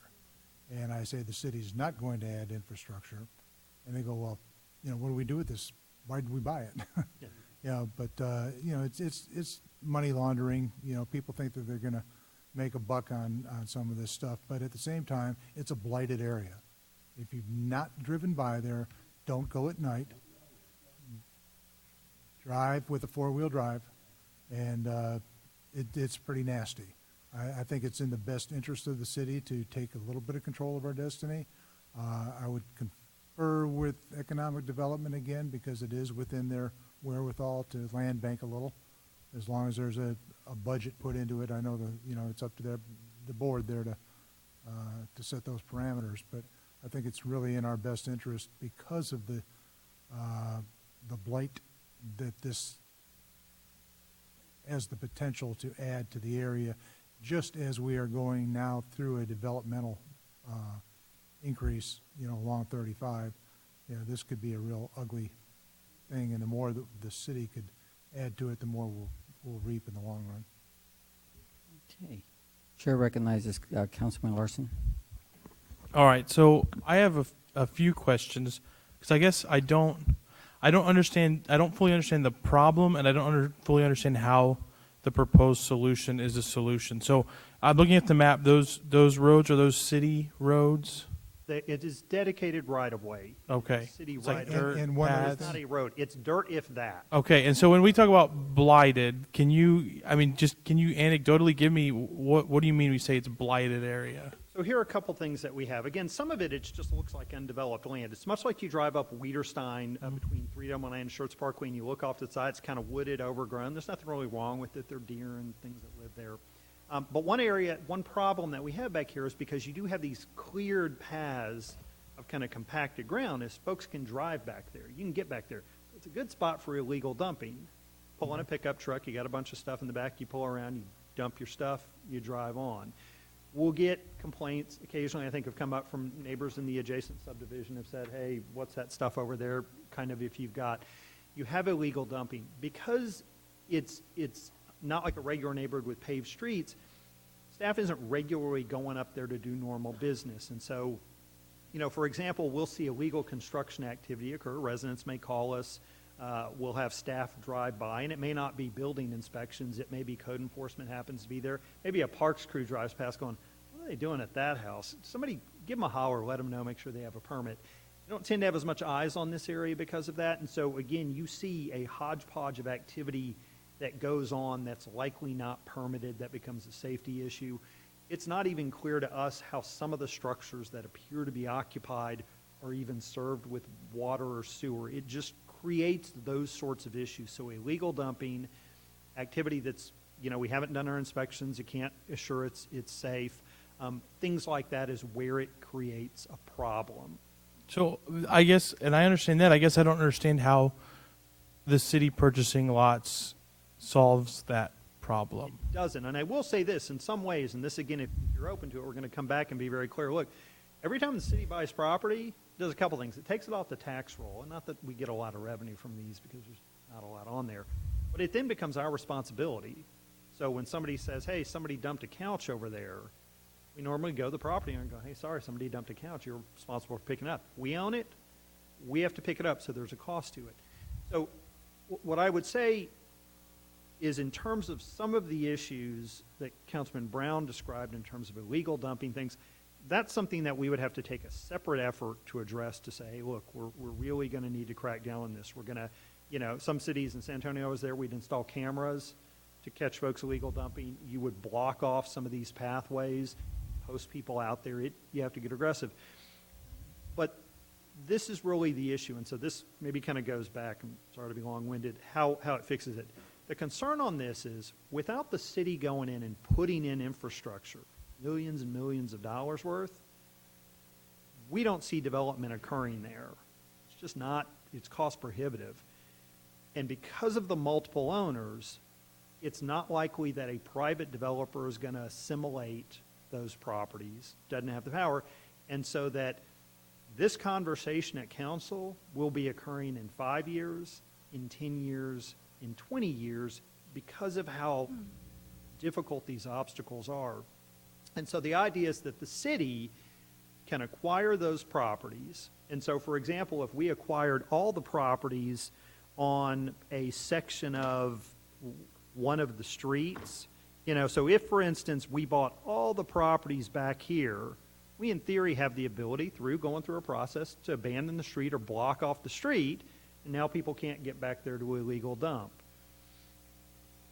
And so that's how it would overcome, is that to some degree, if we picked up, say, 2 or 3 of these every year, some years more, at some point we get to the point that we've got enough that we can do something with, where we can either pull it together and say, hey, let's sell it to a private developer, and they can develop it 20, 30 years from now. We could turn it into some sort of city use. Hey, I need another public works yard to serve that area, or something like that. That's how it would do it. But to be very clear, this is not a quick fix. This is one that, regardless of what you do, I mean, literally, unless the city went in and put millions of dollars in infrastructure in, this will be a problem and continue to be a problem. The idea is that we don't look up 20 years from now and go, we've made no progress. hopefully 20 years from now, if we went forward, we would have said, well, we've acquired another 50 property. We have about 51 now. Maybe we acquire another 50 of them, and we've got a chunk to maybe start doing something with. Okay, so just to make sure I understand, there's issues in the area related to its current state Yes, sir. that are a separate issue from what we're discussing tonight. But in a hope to have some progress, we're looking to buy properties as they become available, if they're available for the right fee. Yes, Because there's not enough economic incentive for private development to build the infrastructure. And then we're hoping that when there is enough economic incentive, either we have the right to tell them no and can use it for ourselves, or sell it to them. Am I understanding that correctly? When we acquire these properties now, other than, I'm guessing, very incidental costs that you described, is there any cost associated with the management or ownership of these properties? So I will say this, there has not been to us to date. Okay, we haven't done anything with So, it. but beyond there being a dumping on our property and our responsibility to clean it, there's no cost. They're just we're not having to do any maintenance or any. That's correct, but I will say this, that it's part of the reason we're coming back on this one, as opposed to, again, we're not coming back on the pieces off Wiederstein, because we have some few problems with dumping. We don't have significant issues there. This one is a bigger deal for us. And so I will say this, just to not leave an incorrect impression.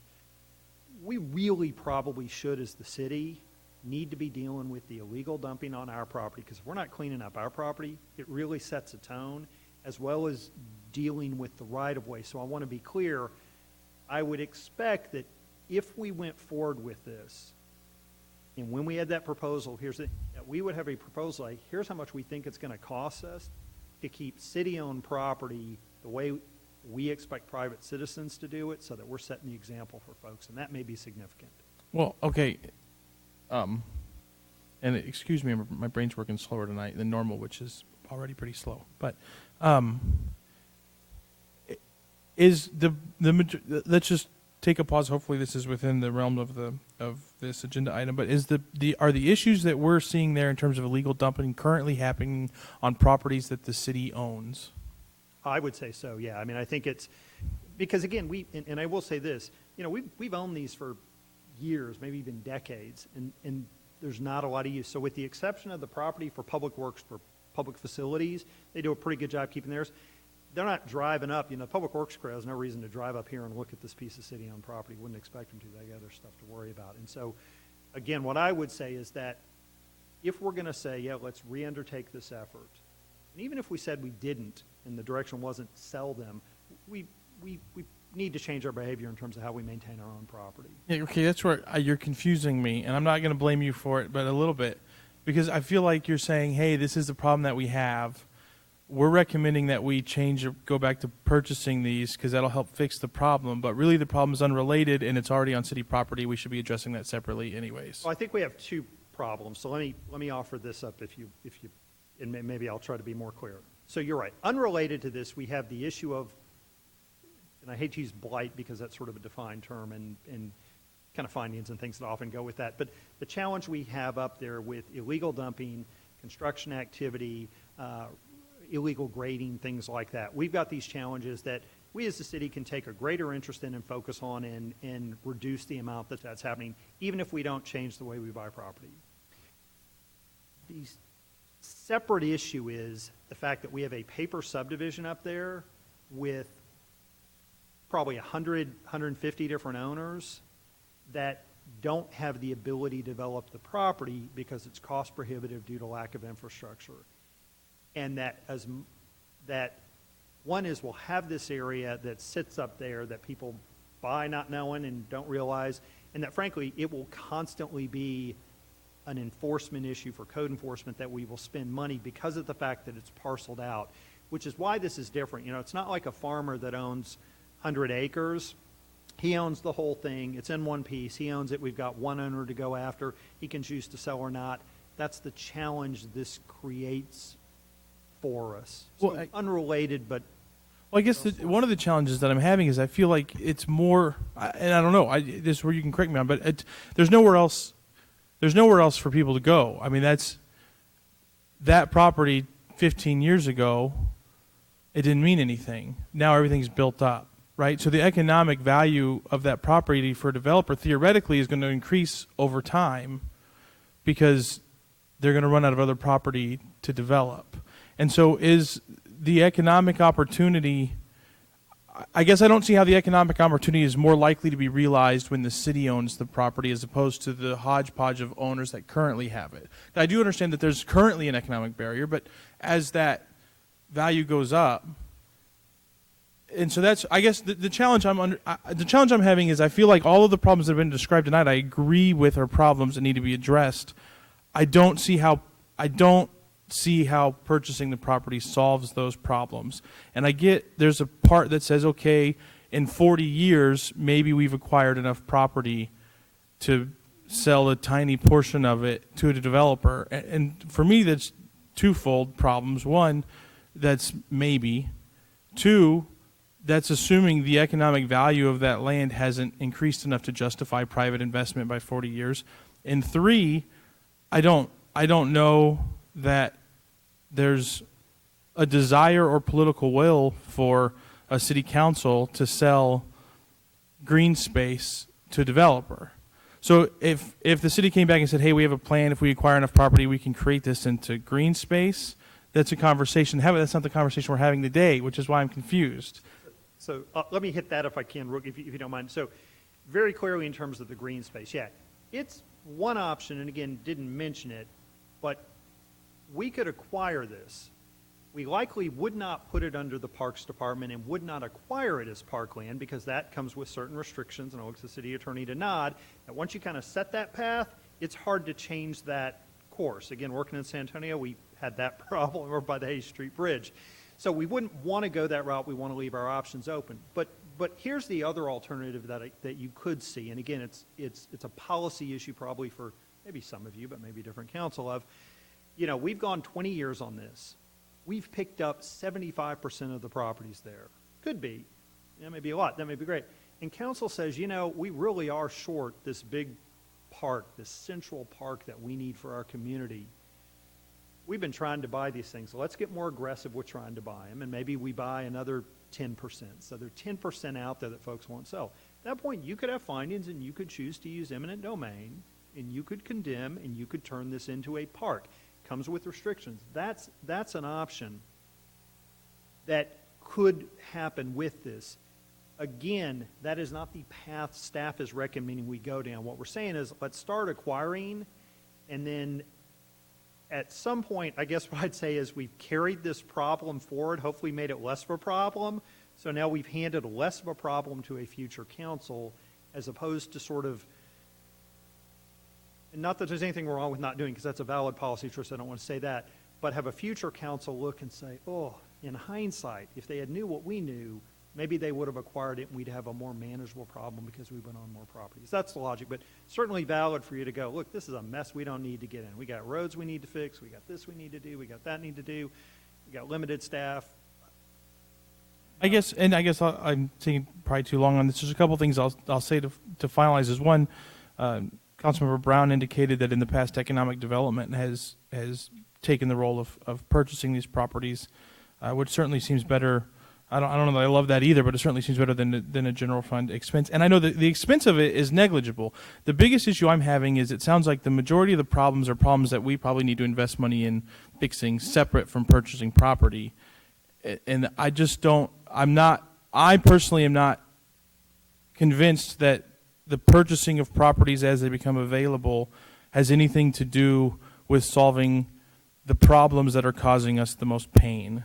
And in that sense, I'd rather let the economic value of that property solve the infrastructure problem on its own when it's economically viable to supply infrastructure to that piece of property, if that makes sense. It does, and let me say this, and not to entirely disagree with you, but I will say from my experience, probably makes sense to me, is whenever you have this situation of property that's not very visible, but that's accessible, as these dirt roads through there, you tend to get a lot more activity going on that's not approved. Illegal dumping. I mean, people don't tend to as much go out and go, let me dump in front of City Hall. We don't find couches in front of our City Hall often. We find couches back here because somebody can kind of pull off, secluded area, dump stuff. Those are the issues and areas we've seen. And what I would say is that when you've got these paper subdivisions where you have to maintain access for those property owners, particularly this many, and particularly they've got some folks out there, it creates some challenges for us to deal with those problems. And so not that they're insurmountable, but there's a cost for us actively enforcing this stuff to say, hey, how do we keep this stuff from happening? How do we keep it from getting worse? And I think maybe the issue you'd have is some people look up and go, look, we just keep spending money on this. We're treating the symptom. When do we go after the cause? And the cause may be this, let's tackle it both ways and try to acquire. But I think you've got a valid perspective. I'm not. Yeah, I guess the challenge I have is purchasing the land doesn't make it less accessible. That's correct. Or more visible. Agreed. And then the issue of illegal dumping we've already discussed is an issue that purchasing the property doesn't solve. That's correct. And the problem of illegal construction is not, again, solved by purchasing of the property. But just to sort of reiterate, but purchasing the property does give us options in the future in terms of what the city can do with it. I mean, can we sell it to a developer, or can we develop it as green space? If we don't purchase any more of these properties and we just let it go, first of all, I'm not convinced that it is going to rise in property value. I don't know what the property values are doing, but it's not doing much. And then I just think we severely limit any options that we have, and it's just going to be, if we don't purchase them, it's just going to continue to develop as pure blight. I mean, so we were purchasing these properties from back starting in the 60s until 2016. I'm not sure we went that far back with Okay. the it was platted in the 50s. I don't know when we started picking up. I think there's even in 2006.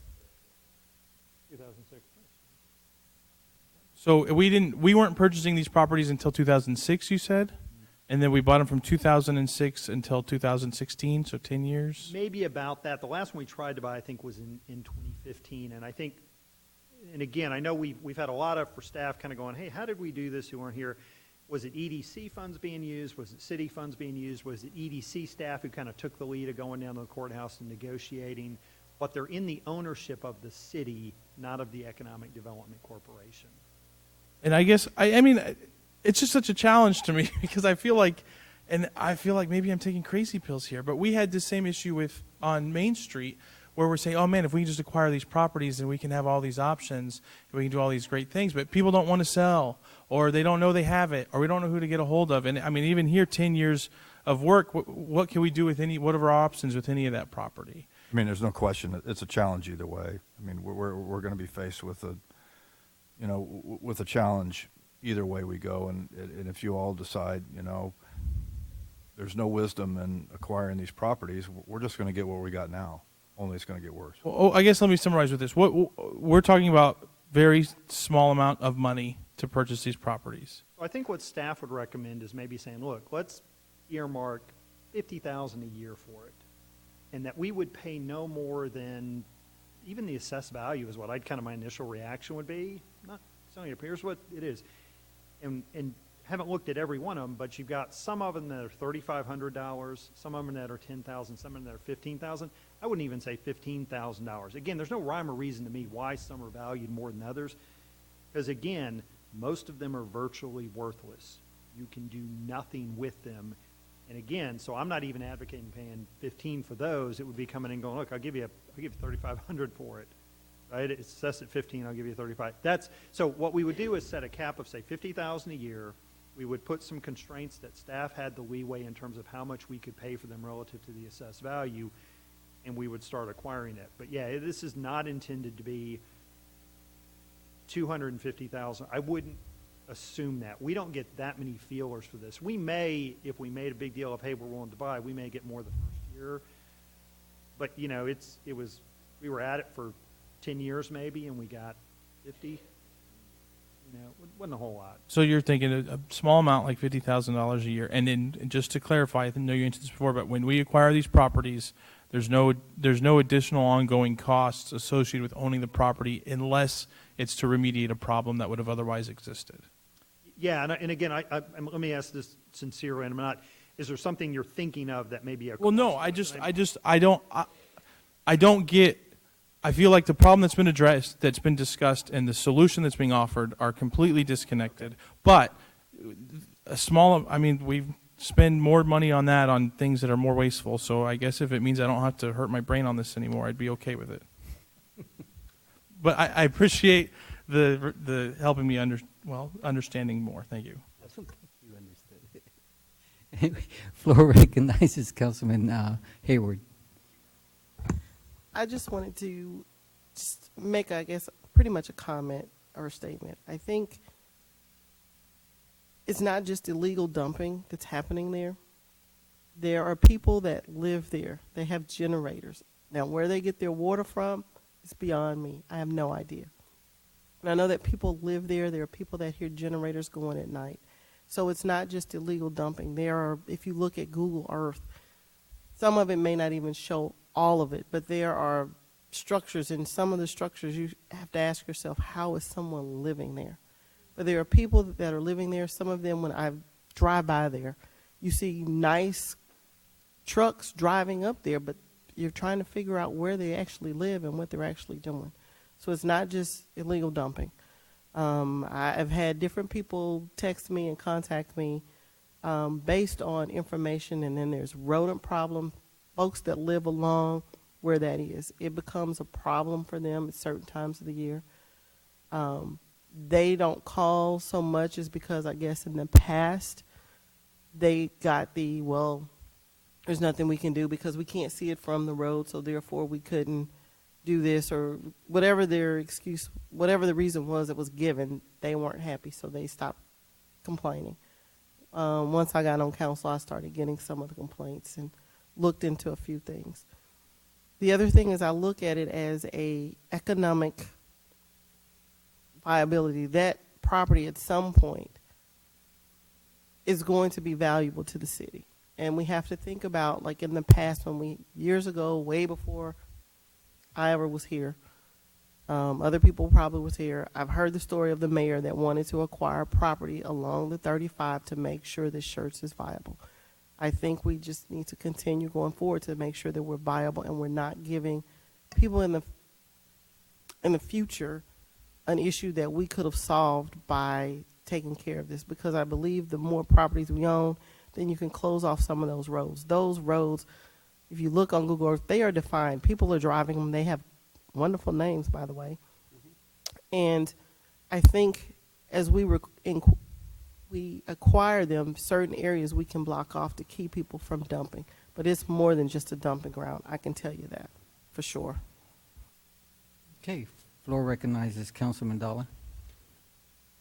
I mean, for something like this with these paper subdivisions, the only entity that can consolidate this really is some sort of governmental entity. You know, the school district's been acquiring the properties in the other paper subdivision down along Wiederstein Road and Schertz Parkway. And I think that's a good plan moving forward. I guess my questions would be, one, what is the current zoning over that area? I think I had that. I think it's GB, if I'm GB? not mistaken. I think the staff report, and I apologize, my tablet went out. Let me pull it back up. But I think it's general business. It's a commercial zoning.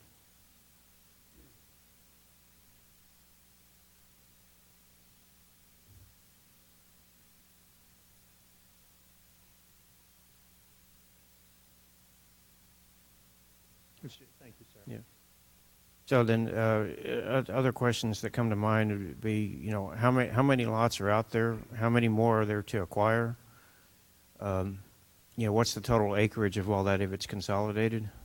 Is it a meaningful piece of property? You know, is it 20 acres? Is it 50 acres? And I can pull that. I don't actually know. I'd have to pull the plat back up and see what the total acreage is. Again, we own 51 of them.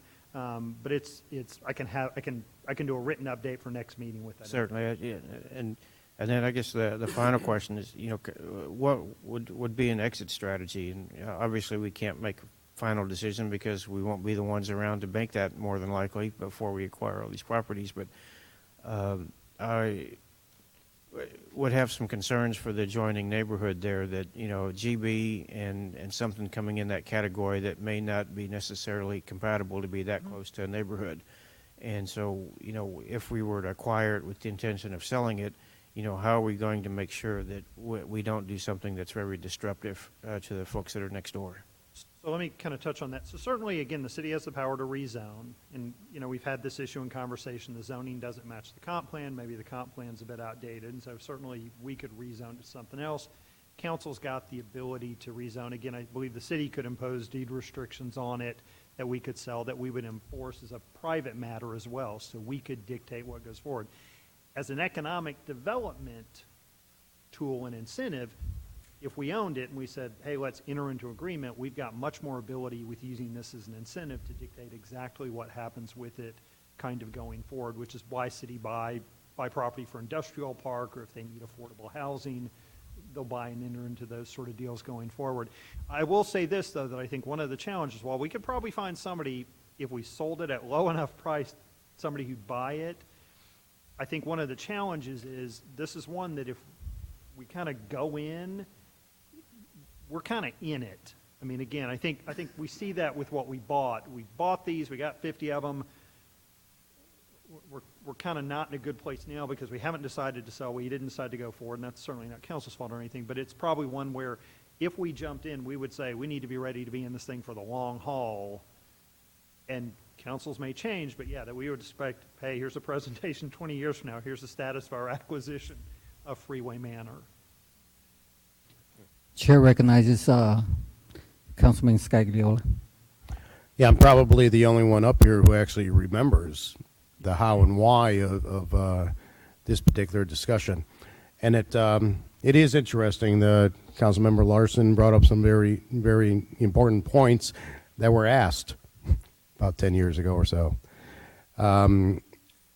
It was addressed.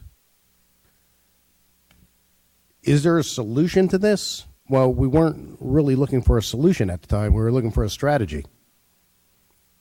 This is how we're going to move forward. And we dotted the I's and crossed the T's. And the idea of incrementally purchasing the properties made sense. Yeah, you talk about zoning and the ability to control things. This is a horrible little subdivision here.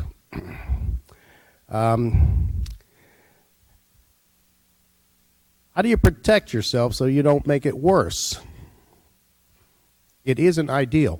It really isn't. But could it be worse? Yeah, you bet. And that's something the city wanted to address at the time. As I said, buying these properties incrementally, pennies on the dollar, and EDC stepped up to the plate so that it wasn't costing the residents of the city anything. It was land banking. I heard the expression from Councilmember Brown, and that's exactly what it was. Generally speaking, okay, I'm not into realty business, but generally speaking, properties don't depreciate. The only problem with properties like this is if you don't have a controlling interest in there, you got no interest at all. Nobody has any interest at all until somebody develops a controlling interest.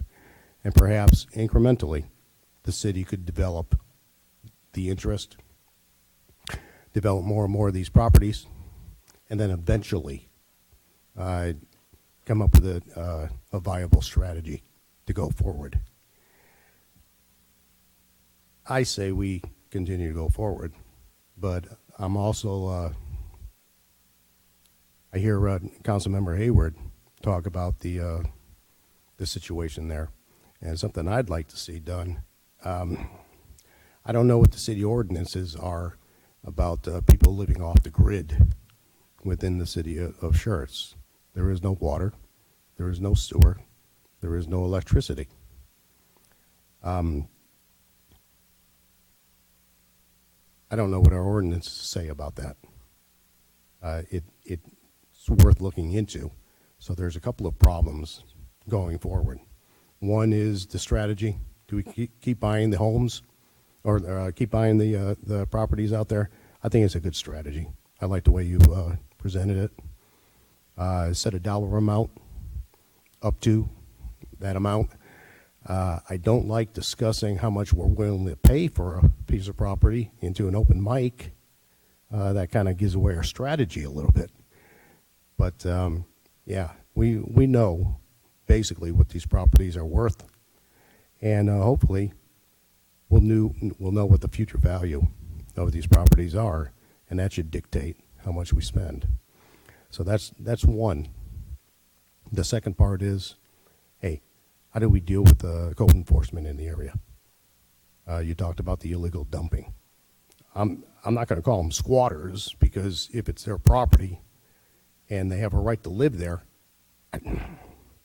I'm at a loss as to what to do in that situation. It's not the type of conditions I'd prefer to live in, but if it isn't illegal, there isn't a whole lot you can do about it. But that's a separate issue. That's all I have, sir. Chair recognizes Councilman Davis. Just when I thought you could not come up with anything more exciting. I just, So harsh. you know, it was interesting to look at the slides that we had in our presentation. The plat map, and then this one here. I can see the dilemma for the city.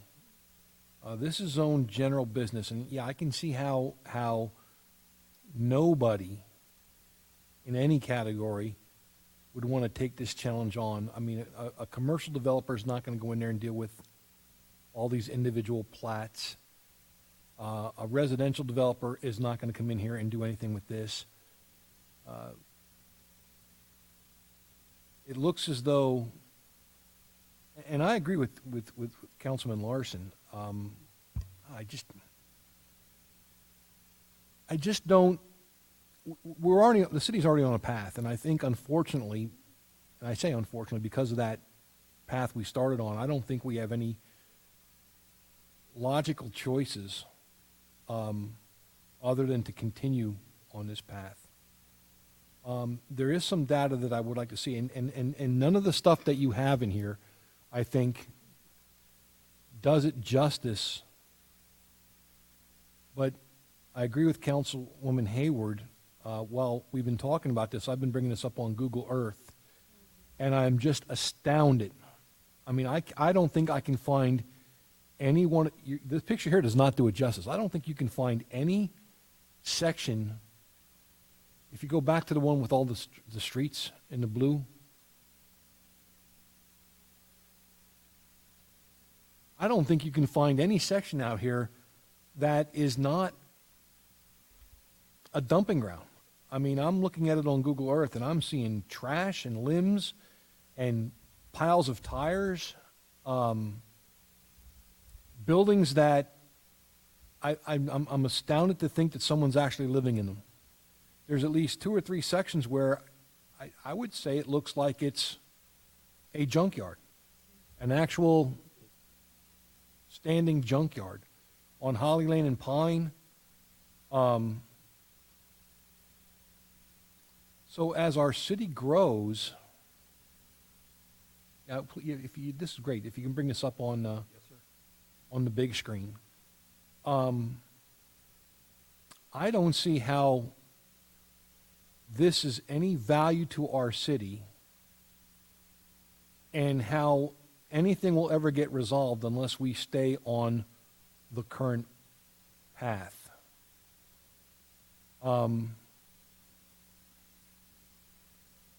But I would like to see some more information before we decide, or before we have conversations about, oh, if you can zoom in even more, it's even better.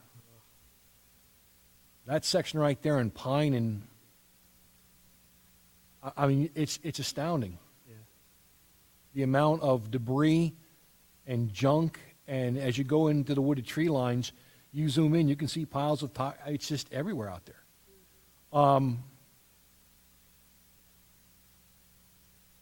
I would like to see a little bit more information, though, with regards to the overall area. I mean, it's zoned general business, which means no one's going to come in there and take a lot that they own and put a house in there, unless they do it like some of these appear to have, you know, drag a trailer in under the cover of darkness and hook a generator to it.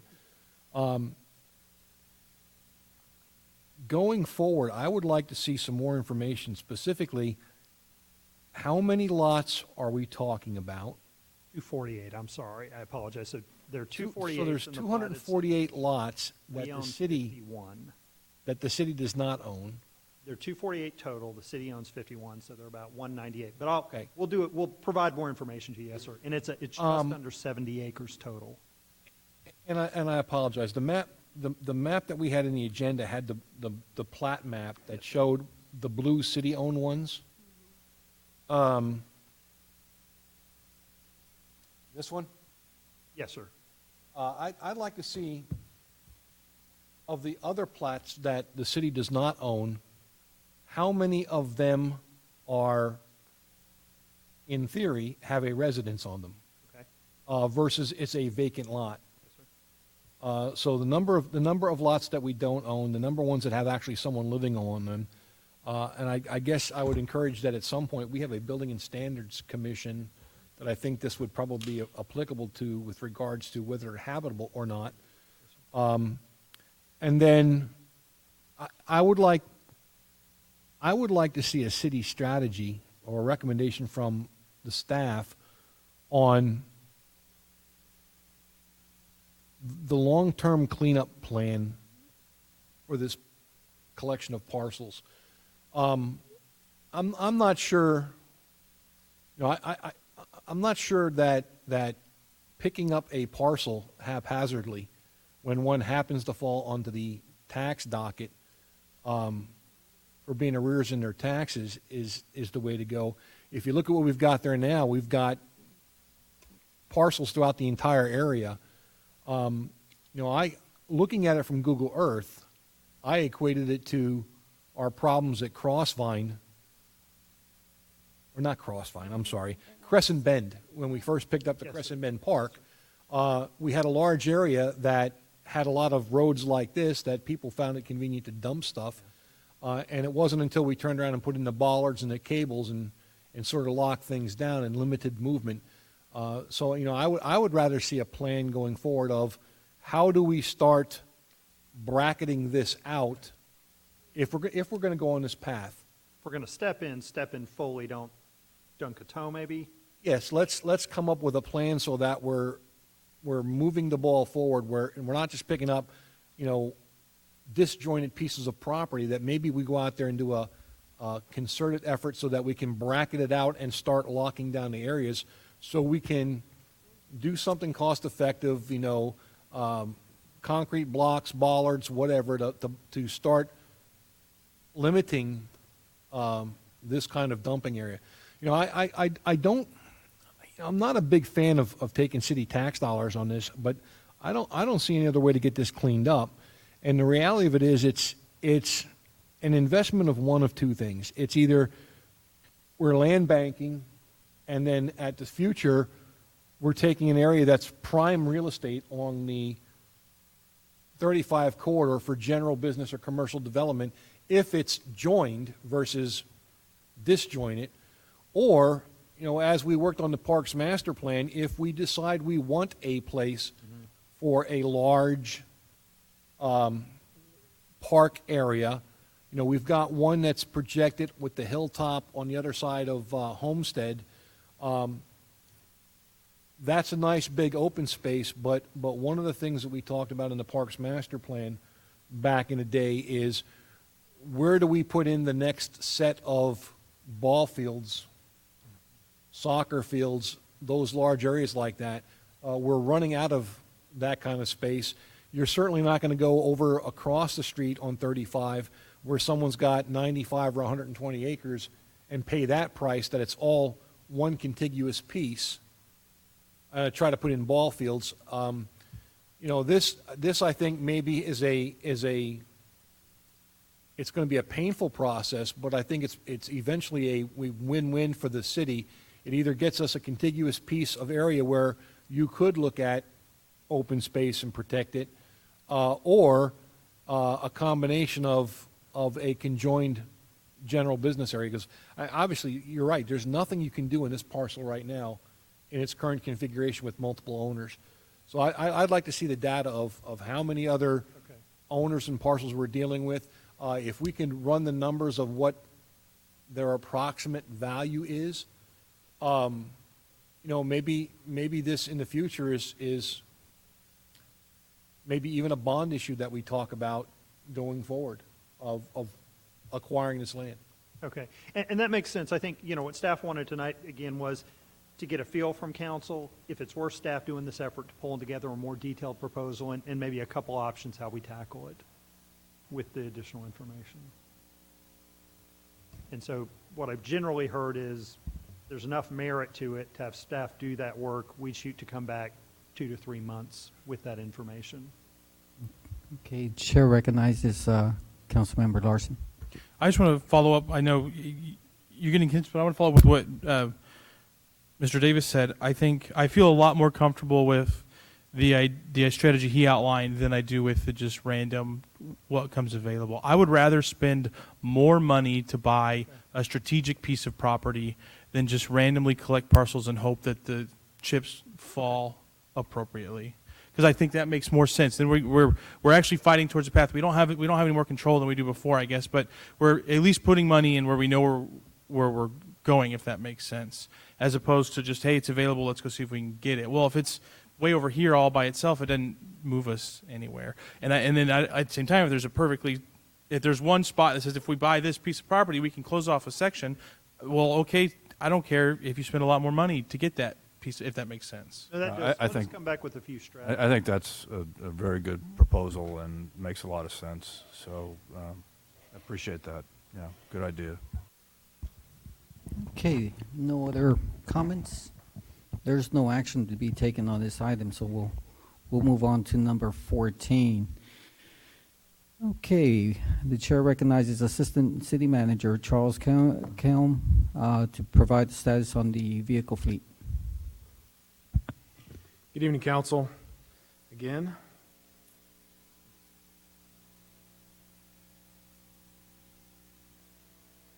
So the intent tonight is to give you a brief overview of the vehicle fleet, some of our policies, update on our vehicle acquisition and our maintenance program, as well as policy development. A couple questions were requested by Councilman Davis previously, so hopefully we'll address those as well this evening. So, again, we're going to give you an overview of the health of the fleet, talk a little bit about our authorized versus our signed program, give you an update on our 10-year replacement schedule, those vehicles that we're going to purchase this year in 2020, and then where we're headed with our policy development. These have been our goals over the last few years. We want our service lives of our individual vehicles to be extended through proper maintenance procedures and our vehicle operations, how we drive them. Through our maintenance procedures, we want our turnaround times to decrease and our unscheduled work order numbers to decrease as well. We'll talk specifically about that point here in a minute. Our fleet utilization is relatively high. It's about 78%, but we believe we could get up to about 80 to 85%. And currently, we are doing tire and multi-point checks, those types of preventive maintenance when vehicles are coming in for service, but we think we need to be more aggressive in those PM schedules and practices, and so we'll talk about that in just a minute as well. But again, these have been our goals. We set a path about 3 or 4 years ago, and we've been following that, and it's really turned out well. So I apologize for the numbers. The next two slides are the size of but the next two slides cover our vehicle fleet by department. Overall, we have 195 vehicles within the fleet. 68 are either assigned to individuals or take home. This slide talks fire, EMS, engineering, admin, drainage, economic development, and fleet services. Overall, our vehicles pretty much are authorized, equal, or assigned, and that's based on our acquisition strategy and how we justify the vehicles. In our expanded program, at the end of the year or beginning of the budget cycle, we specify specific vehicles for specific departments or for specific services, and so we acquire and purchase them. This started about for a long time, but in 2008, during the recession, we didn't buy any vehicles. We didn't replace any for a few years. And so starting in 2010, we started a very specific path both to replace existing vehicles and to acquire new vehicles. And so that's over the last 8-9 years. That's why you will see the authorized versus assigned pretty much equal, because it's almost a one-for-one basis. If you see a delta either between the authorized and assigned, it's because we had a vehicle failure, we lost an engine or a transmission, we wrecked one, hopefully we don't get one stolen, but we could, or it was approved in the previous budget cycle, but we hadn't yet purchased it. So, any questions on that slide? And then this is the second slide that covers facility services, planning, community activities, parks, streets, and water. We have 195 authorized and assigned, and 68 in the individual or take-home. And we'll talk a little bit about the take-home policy in depth here. Any questions on this? Council, any floors open for discussion? Okay. Okay. So we have an aggressive performance measure strategy. We focus on-time work orders. We look at individual trends within the work order process, or whether they're scheduled, unscheduled, whether it's tires, oils, transmissions, scheduled, unscheduled again. And then we assess it to our overall budget by department and then by the city budget. And so this is a detailed report that we pull quarterly. The key takeaways is that roughly we have 2,300 work orders annually. It ebbs and flows. The key piece is, though, in 2016, we really started tracking the data on a percent on time, work orders that were past due, overall past due. And the trends are positive, that our work order on-time rate has gone up. It's about 83% right now. The number of past dues has gone down. That's due to the vehicle fleet, the fleet mechanics specifically working extremely hard, as well as working with some of our service providers downtown. And those vehicles that either exceed our capacity or may take much longer, or we could get 2 or 3 vehicles done in-house, we'll send that one vehicle downtown to get serviced. So again, we've done a really good job, I think, there overall within the trends with our work order on-time rate going up, the past due rates going down. What is of concern is that the total number of work orders seems to be increasing. Part of that is due because we're acquiring more vehicles as the city grows, so that's a natural attrition. But we are paying attention to that, and on the next slide, we're going to show you, and I'll just jump to it real quick. This is calendar year 2019. We did project a little bit through December so that we could give you the whole year perspective. A couple of things to highlight is our scheduled work orders is about 969, but our unscheduled is almost double that. And then that directly relates to scheduled costs and unscheduled costs. The total performance measures for our work orders is about $1 million. That's online with what our budget is. However, we're concerned about the unscheduled costs. Unscheduled cost is either a breakdown, a parts failure, a wreck, something that we weren't tracking. And so we're paying attention to that because we need to lower that cost, otherwise it'll balloon out of control. Our labor costs and part costs are in line with our projections within the last year's budget and this year's budget for 2019, and so far for the 1920 fiscal year. The next 2 slides will review our replacement program or the service life of individual vehicles. Now, we have broken this down by department. The first slide will focus on public safety. Within EMS, you will know, or many of you remember, we have 6 ambulances on the frontline service, 3 in reserve. On a good day, we go through the ambulances fairly quickly. Because of the age of the fleet, we are starting an active replacement program. We actually started last year and beginning this year, where we'll replace 1 new ambulance a year, and we will remount a second one, which means we take the box off an old truck and we put it on a new chassis so that we can maximize our fiscal. But we will do that every year from here on out. Within fire, the engines and quints are the mainstay of our fleet. On most calls, you'll see an engine or a quint going down the street. But we do have an aerial apparatus or a ladder truck that you authorize and that we're procuring now. And we'll have another one in about 3 years as we stand up the next fire station. And there'll be a truck company for the industrial area.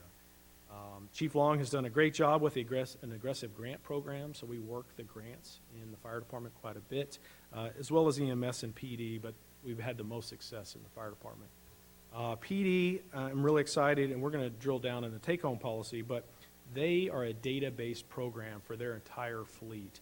They break it down with the help of fleet, but driver by driver, vehicle by vehicle, shift by shift, and so in doing that, we have seen, where we can increase the service life from 2 to 3 years to about 6.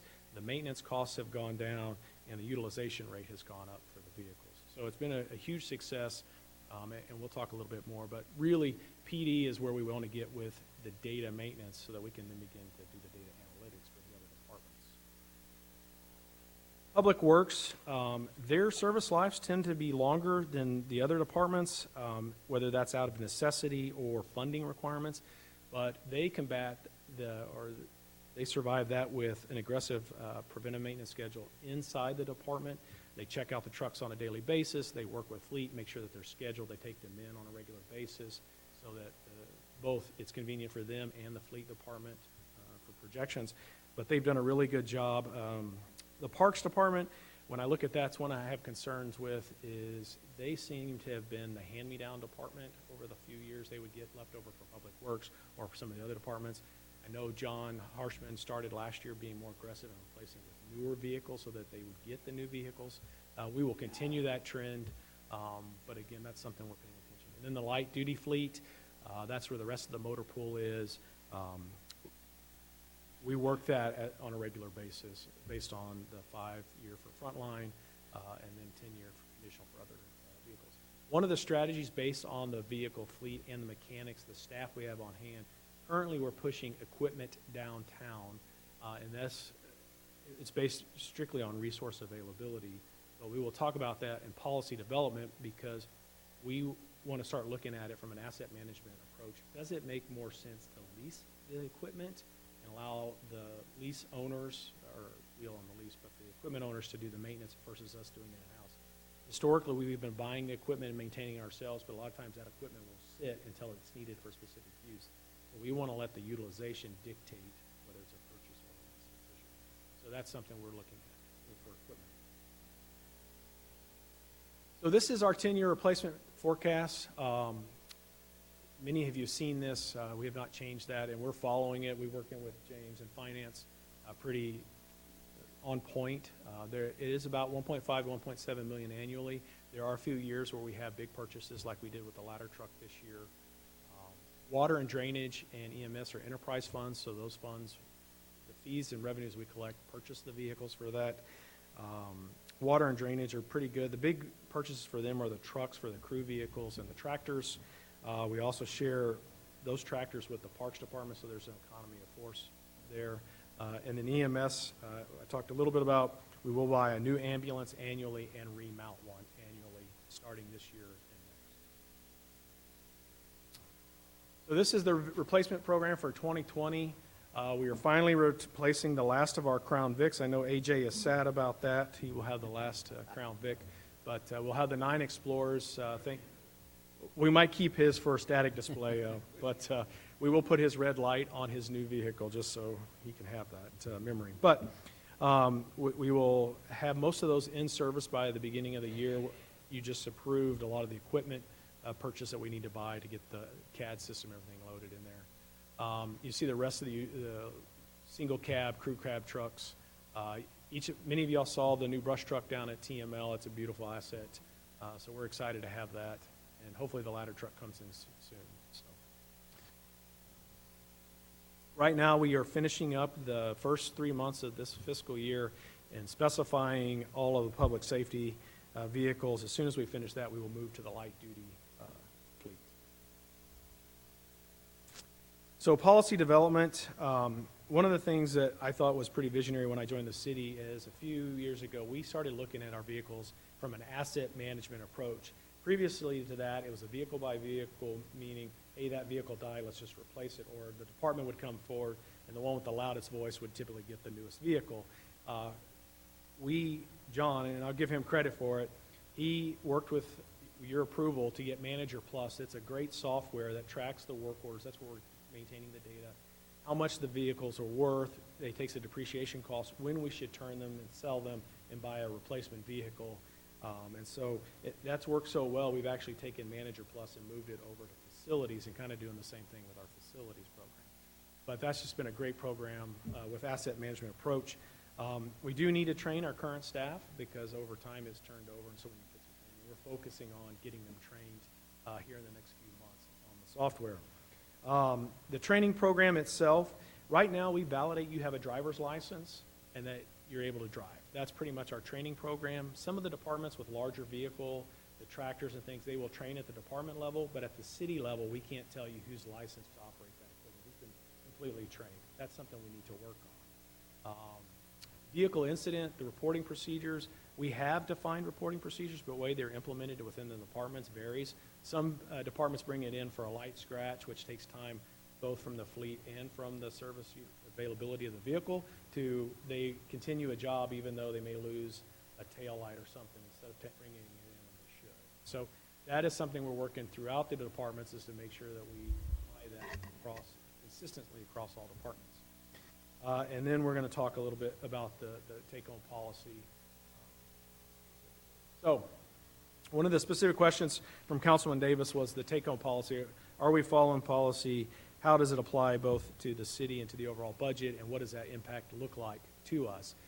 One of the decisions, so we've had a take-home policy for the city for a very long time, and the original thought process was it improved accountability. It's funny, as I was doing some of the historic review of this, one of the issues is I would have the vehicle for my shift. I would drive it. I knew the oil change was due, but I wanted to go home at the end of the day. I turn it over to the next driver, say, here you go, it needs an oil change. The next driver would take it, say, oh, I don't really want to do it. There's something pressing going on. I'll move forward. Then the engine light comes on. They go through the whole shift. At the end of that shift, oh, needs an oil change, the engine light's on, they give it to the next person. Next person says, oh, well, I need to either turn it in or I'm going to be without a vehicle. That was a challenge, because now instead of just doing a quick oil change, it had to service the whole vehicle plus potentially greater damage. So that was one of the issues that was in the original decision memo. We thought vehicles would be better maintained if they're assigned to a specific driver, because now it's my vehicle, it's not the city's vehicle, so I'm going to pay attention to it and take care of it. It provided more vehicles for special events, meaning if we had patrol officers on shift patrolling the city and we needed some overtime officers, you would have the double the vehicles, so you're not still sharing. And during emergencies like the FedEx, we had more vehicles to respond directly to a large event. It did provide higher visibility as vehicles would go to and from work on and off shift, allowed some folks to respond as they're coming from home on shift. If they got a call midway, they would just go directly to, or if they were going home at the end of the shift and they got a call, they would pick it up as well. And then it provides a benefit to the employees. So, many of our benchmark cities and sister cities do that as well. So it is a benefit to the employee. So if you take a rough cost of $60,000, there are 68 vehicles in our total take-home policy for the city. It's about $4 million. The annual replacement is 18% of the fleet costs, or about $750,000. That is equitable to non-assigned vehicles. So it's not really a difference there. I mean, we replace that about of our total fleet, about 18%. And the average daily use is about 78%. The delta from the 100 is those vehicles that are being maintained or in for maintenance or in for recall or potentially a wreck or something. But then a specific question we had was on patrol vehicles. So there are 39 of those. Again, using that same $60,000, because that's roughly what a patrol vehicle costs, is about $2.3 million for that total patrol vehicle fleet. The annual replacement is about $500,000. It's a little higher than that 18%. That's because of the number of miles that they're putting on compared to the rest of the vehicle fleet. They're just constantly in motion. We have seen a number of benefits. The lifespan over the last 4-year sets of data that we have since 2016 is showing that it is increasing based on the care and the maintenance that are being provided. Overall, the maintenance cost for patrol vehicles has dropped about 1%, so that equates to $50,000. It's almost another car, another vehicle. And then the increased availability is up 5%, meaning there's less downtime, the utilization rate is up, and so that's almost equitable to 2 vehicles. So there's some significant numbers there. And again, I talked a little bit about how the PD maintains database on, they've got a 2-week look that and they go pay period by pay period, officer by officer, car by car. And the average daily use is 61%, which is interesting in of itself, and I'll talk about it on the next slide. And then the weekend rate is 43%. And so why I think that's interesting is we have 2 shifts, A and B, night and day, and then we're trying to stand up a 3rd shift. But with A and B, night and day, you would expect a 50% utilization rate or less, because half your cars are on one shift, half of your cars are on the other. But the reality is, on the weekdays, we're about 63% utilization rate, which tells me that we either have overtime, we've got folks responding beyond their shift hours, there's a number of city events that they're covering, so we're not having to pull cars off of patrol to cover the city events. We're able to flex. We still have officers sharing cars. We have pooled vehicles. We have a few vehicles. So I take my vehicle in for maintenance. I get another, that way I'm not losing my shift on patrol.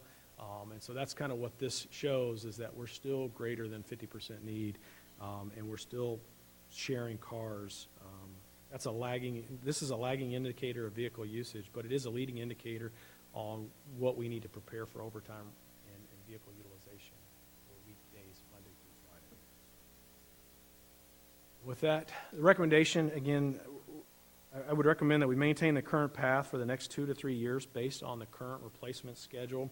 We're really getting some good data in now using Manager Plus, and we're able to make some of those data analytics, the wise investment decision on our vehicle purchases and how we're using vehicles. The asset management approach is helping us standardize what we're buying, how we're buying it, how we're utilizing it. We're making a planned investment reassignment and extending our life cycles. And then again, I spoke a little bit about the equipment rental and how we're going to analyze whether it's a good idea to continue purchasing our equipment or start leasing it. And so with that, I will take questions. Okay, council, floor is open for discussion.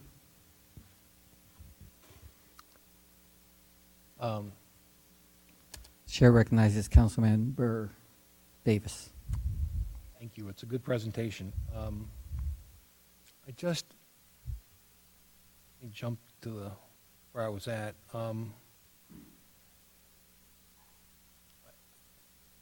Going forward, like I said, I'm not advocating any changes right now. I just worry about our vehicle costs going forward.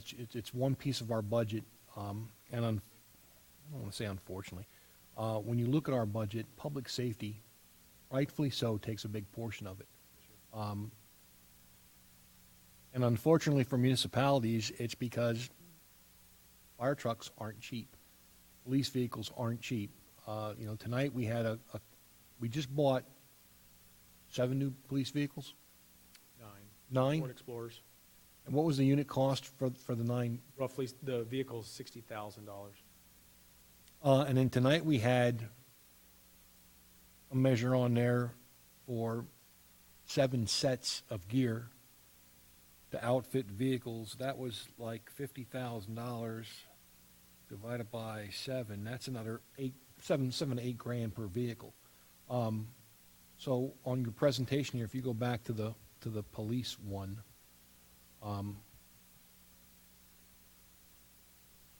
I think some of the numbers I'm a bit confused on. So you've got initial purchase of $60K per vehicle, but it doesn't look like on here we include the cost of outfitting a vehicle, which is 7 to 8 grand per vehicle. Is that 60K, is that all in? I mean, is that everything? That's all. That's all Vehicles in. we currently have in the fleet, that was all in. That's the Crown Vic. Right. That was hard to get an exact number for you, because we've got the Tahoes, the Suburbans, You know, and again, you know, my question with this was, you know, when I first got a tour of the fleet program, and I was very impressed with what they were doing down there, and the way they're looking at the analytics and collecting their data. I was just sort of caught off guard when they started talking about a police take-home vehicle for patrol. Again, I've been involved in that world for about darn near 40 years now. There is no right answer. I can tell you that having one vehicle per authorized patrol doesn't work. I've lived through what you talked about of, I have a problem with my vehicle, and the question is the guy who's going to take the vehicle after me going to catch it because I'm not going to tell him because I want to go home? I've lived that for many years. But it goes from I have a vehicle per patrol to I have a vehicle per officer on patrol. And there's a large cost delta for that. You certainly do pick up better accountability, because if I assign a vehicle to Officer X, if there's something wrong with that vehicle, I know who to talk to. I would just want to make sure that we have all of the right policies in place to ensure that they know what they're doing and not doing with the vehicles, and they're taking care of them. I want to make sure that we're capturing the right numbers for budgeting purposes. It doesn't look like it's a problem now, but you know, my question is, and it's hard to tell because we're doing the comp study now, we're doing the manpower study now. You know, my question really isn't for today, it's for what's going to happen in 4 years or 5 years. I mean, as the city grows and we add officers, is this a sustainable policy until we hit build out? Is that a, you know, we have to bond for fire trucks because it's $1 million price tag to buy these things, and fire trucks just keep on going up in cost every year. I've never seen a case where they come down from year to year that I can recall. You know, on here we say annual replacements 500K, 21% of acquisition, but we're saying we have an increased lifespan of 6 to 8 years. A 21% annual replacement cost, that's basically 1 to 5. That's roughly correct. So are we doing a 1 to 5 years? Why are we doing a 1 to 5 year or 5 year 21% acquisition if we're saying our increased lifespan is 6 to 8 years? So part of the problem is the catch-up part. This is part of the, we've been behind and we're playing, okay. That's right. Okay. Which is why I say we go another couple of years so we'll have a full set of data that's pure, if you will, versus the catch-up. Because the Crown Vics are throwing us for a loop. That's part of it on the maintenance cost. No, like I said, I like where we've going. I'm glad to see we're going to the SUVs, the Explorers, and not a sedan. It's a much more visible vehicle for our residents to see it on patrol. It's a lot more safer vehicle for the patrolman out on the road. Having those lights higher than a low sedan sitting out there. I just want to make sure that we're looking at the numbers so that as we go forward, we're looking at a sustainable program that we can afford. Because unfortunately, you know, we have a lot of competing requirements for the city, from police, from fire, from EMS, from streets, sidewalks, parks, quality of life. The numbers here look good. I'm glad to see that we've got some data that we can go back and refer to. And again, I'd like to see the policies when they're available down the road. That's it. Okay. Good information. Thank you. Councilmember Dalla. Just a couple questions. You were talking about taking them downtown. What exactly did you mean? So some of the vehicles go down, the larger emergency vehicles, specifically the large fire trucks will go to Siddons in Austin, or we have another depot here, just beyond our capability Okay. because of size. Sometimes the ambulances, because of the engines, they go to Gunn or one of those type of dealers because it's just beyond what we have the capability. Or we already have 2 on the lifts and we've got a 3rd one down.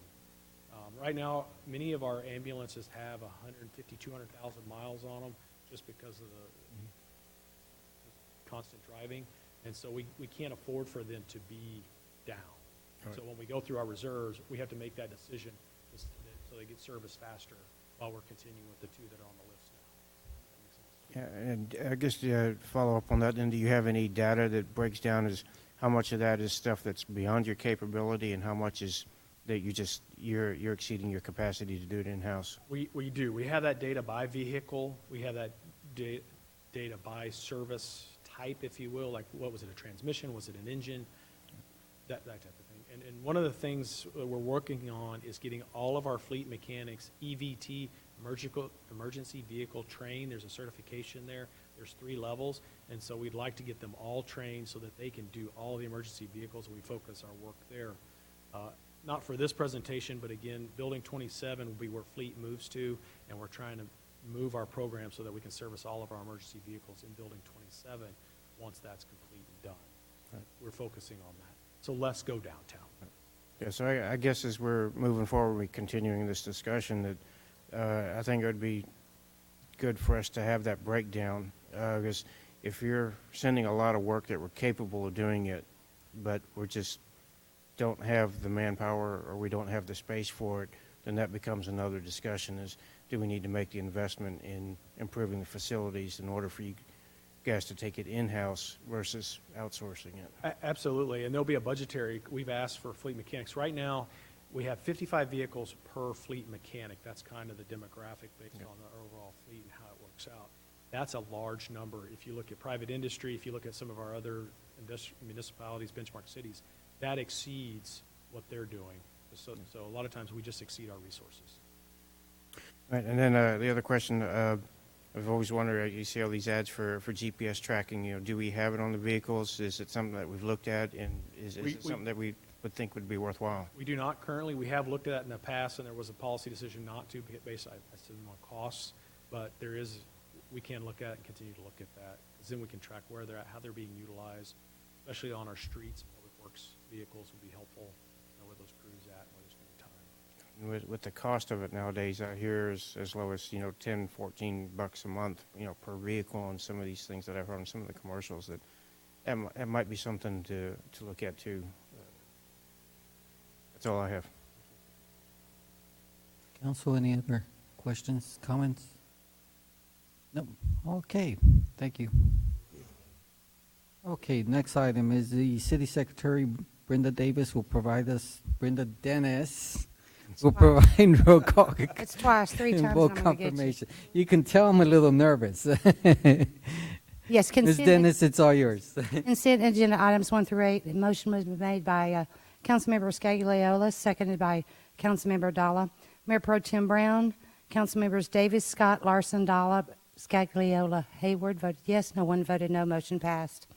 Item number 9, resolution number 19R159. A motion was made by Mayor Pro Tem Brown, seconded by Councilmember Hayward. Mayor Pro Tem Brown, Councilmembers Davis, Larson, Dalla, Scagliola, Hayward voted yes. Councilmember Scott voted no. Motion passed. Item number 10, resolution number 19R136. Motion was made by Councilmember Davis, seconded by Mayor Pro Tem Brown. Mayor Pro Tem Brown, Councilmembers Davis, Scott, Larson, Dalla, Scagliola, Hayward voted yes. No one voted no. Motion passed. Item number 11, ordinance number 19T29, first reading.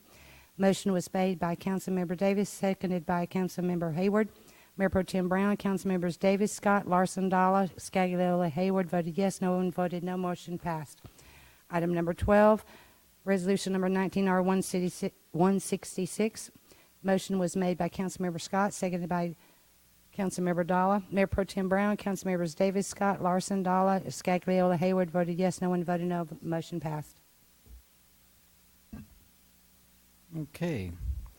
We'll proceed with requests and announcements. Announcements by the city manager.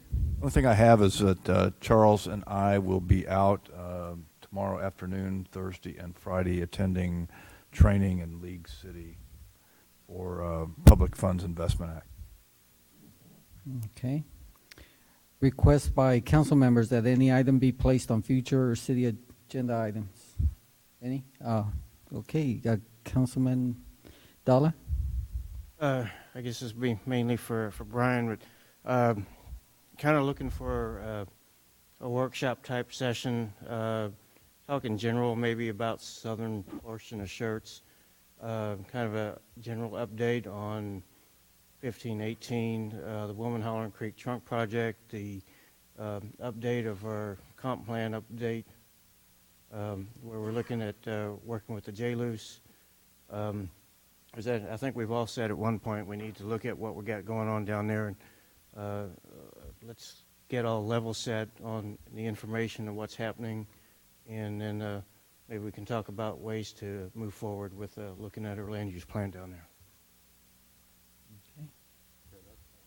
It's a really big tasking, so I don't think you'll have it next week. no, we're not going to have it next week, but we've already got a tasking to look at the UDC, and we do supply in the council packets some all the information on our major projects, so like 1518 and the Woman Hollering Trunk Line. The latest information is contained in there, so I guess I'd just ask if we could work with you a little bit on scoping out the task. Okay. Councilmember Davis? Can we, since we talked about it earlier, can we add in a timeline or for the review of the historical preservation grant program to see if if we need to update that with regards to either what qualifies, how it qualifies, what we match, and or maybe potentially expanding the historical grant, because the historical grant comes out of the hotel funds. Maybe it's also time to maybe extend that into other areas of the city where historical facility might qualify. And then the second item is on our great information on our capital improvements project tracker that we have on there.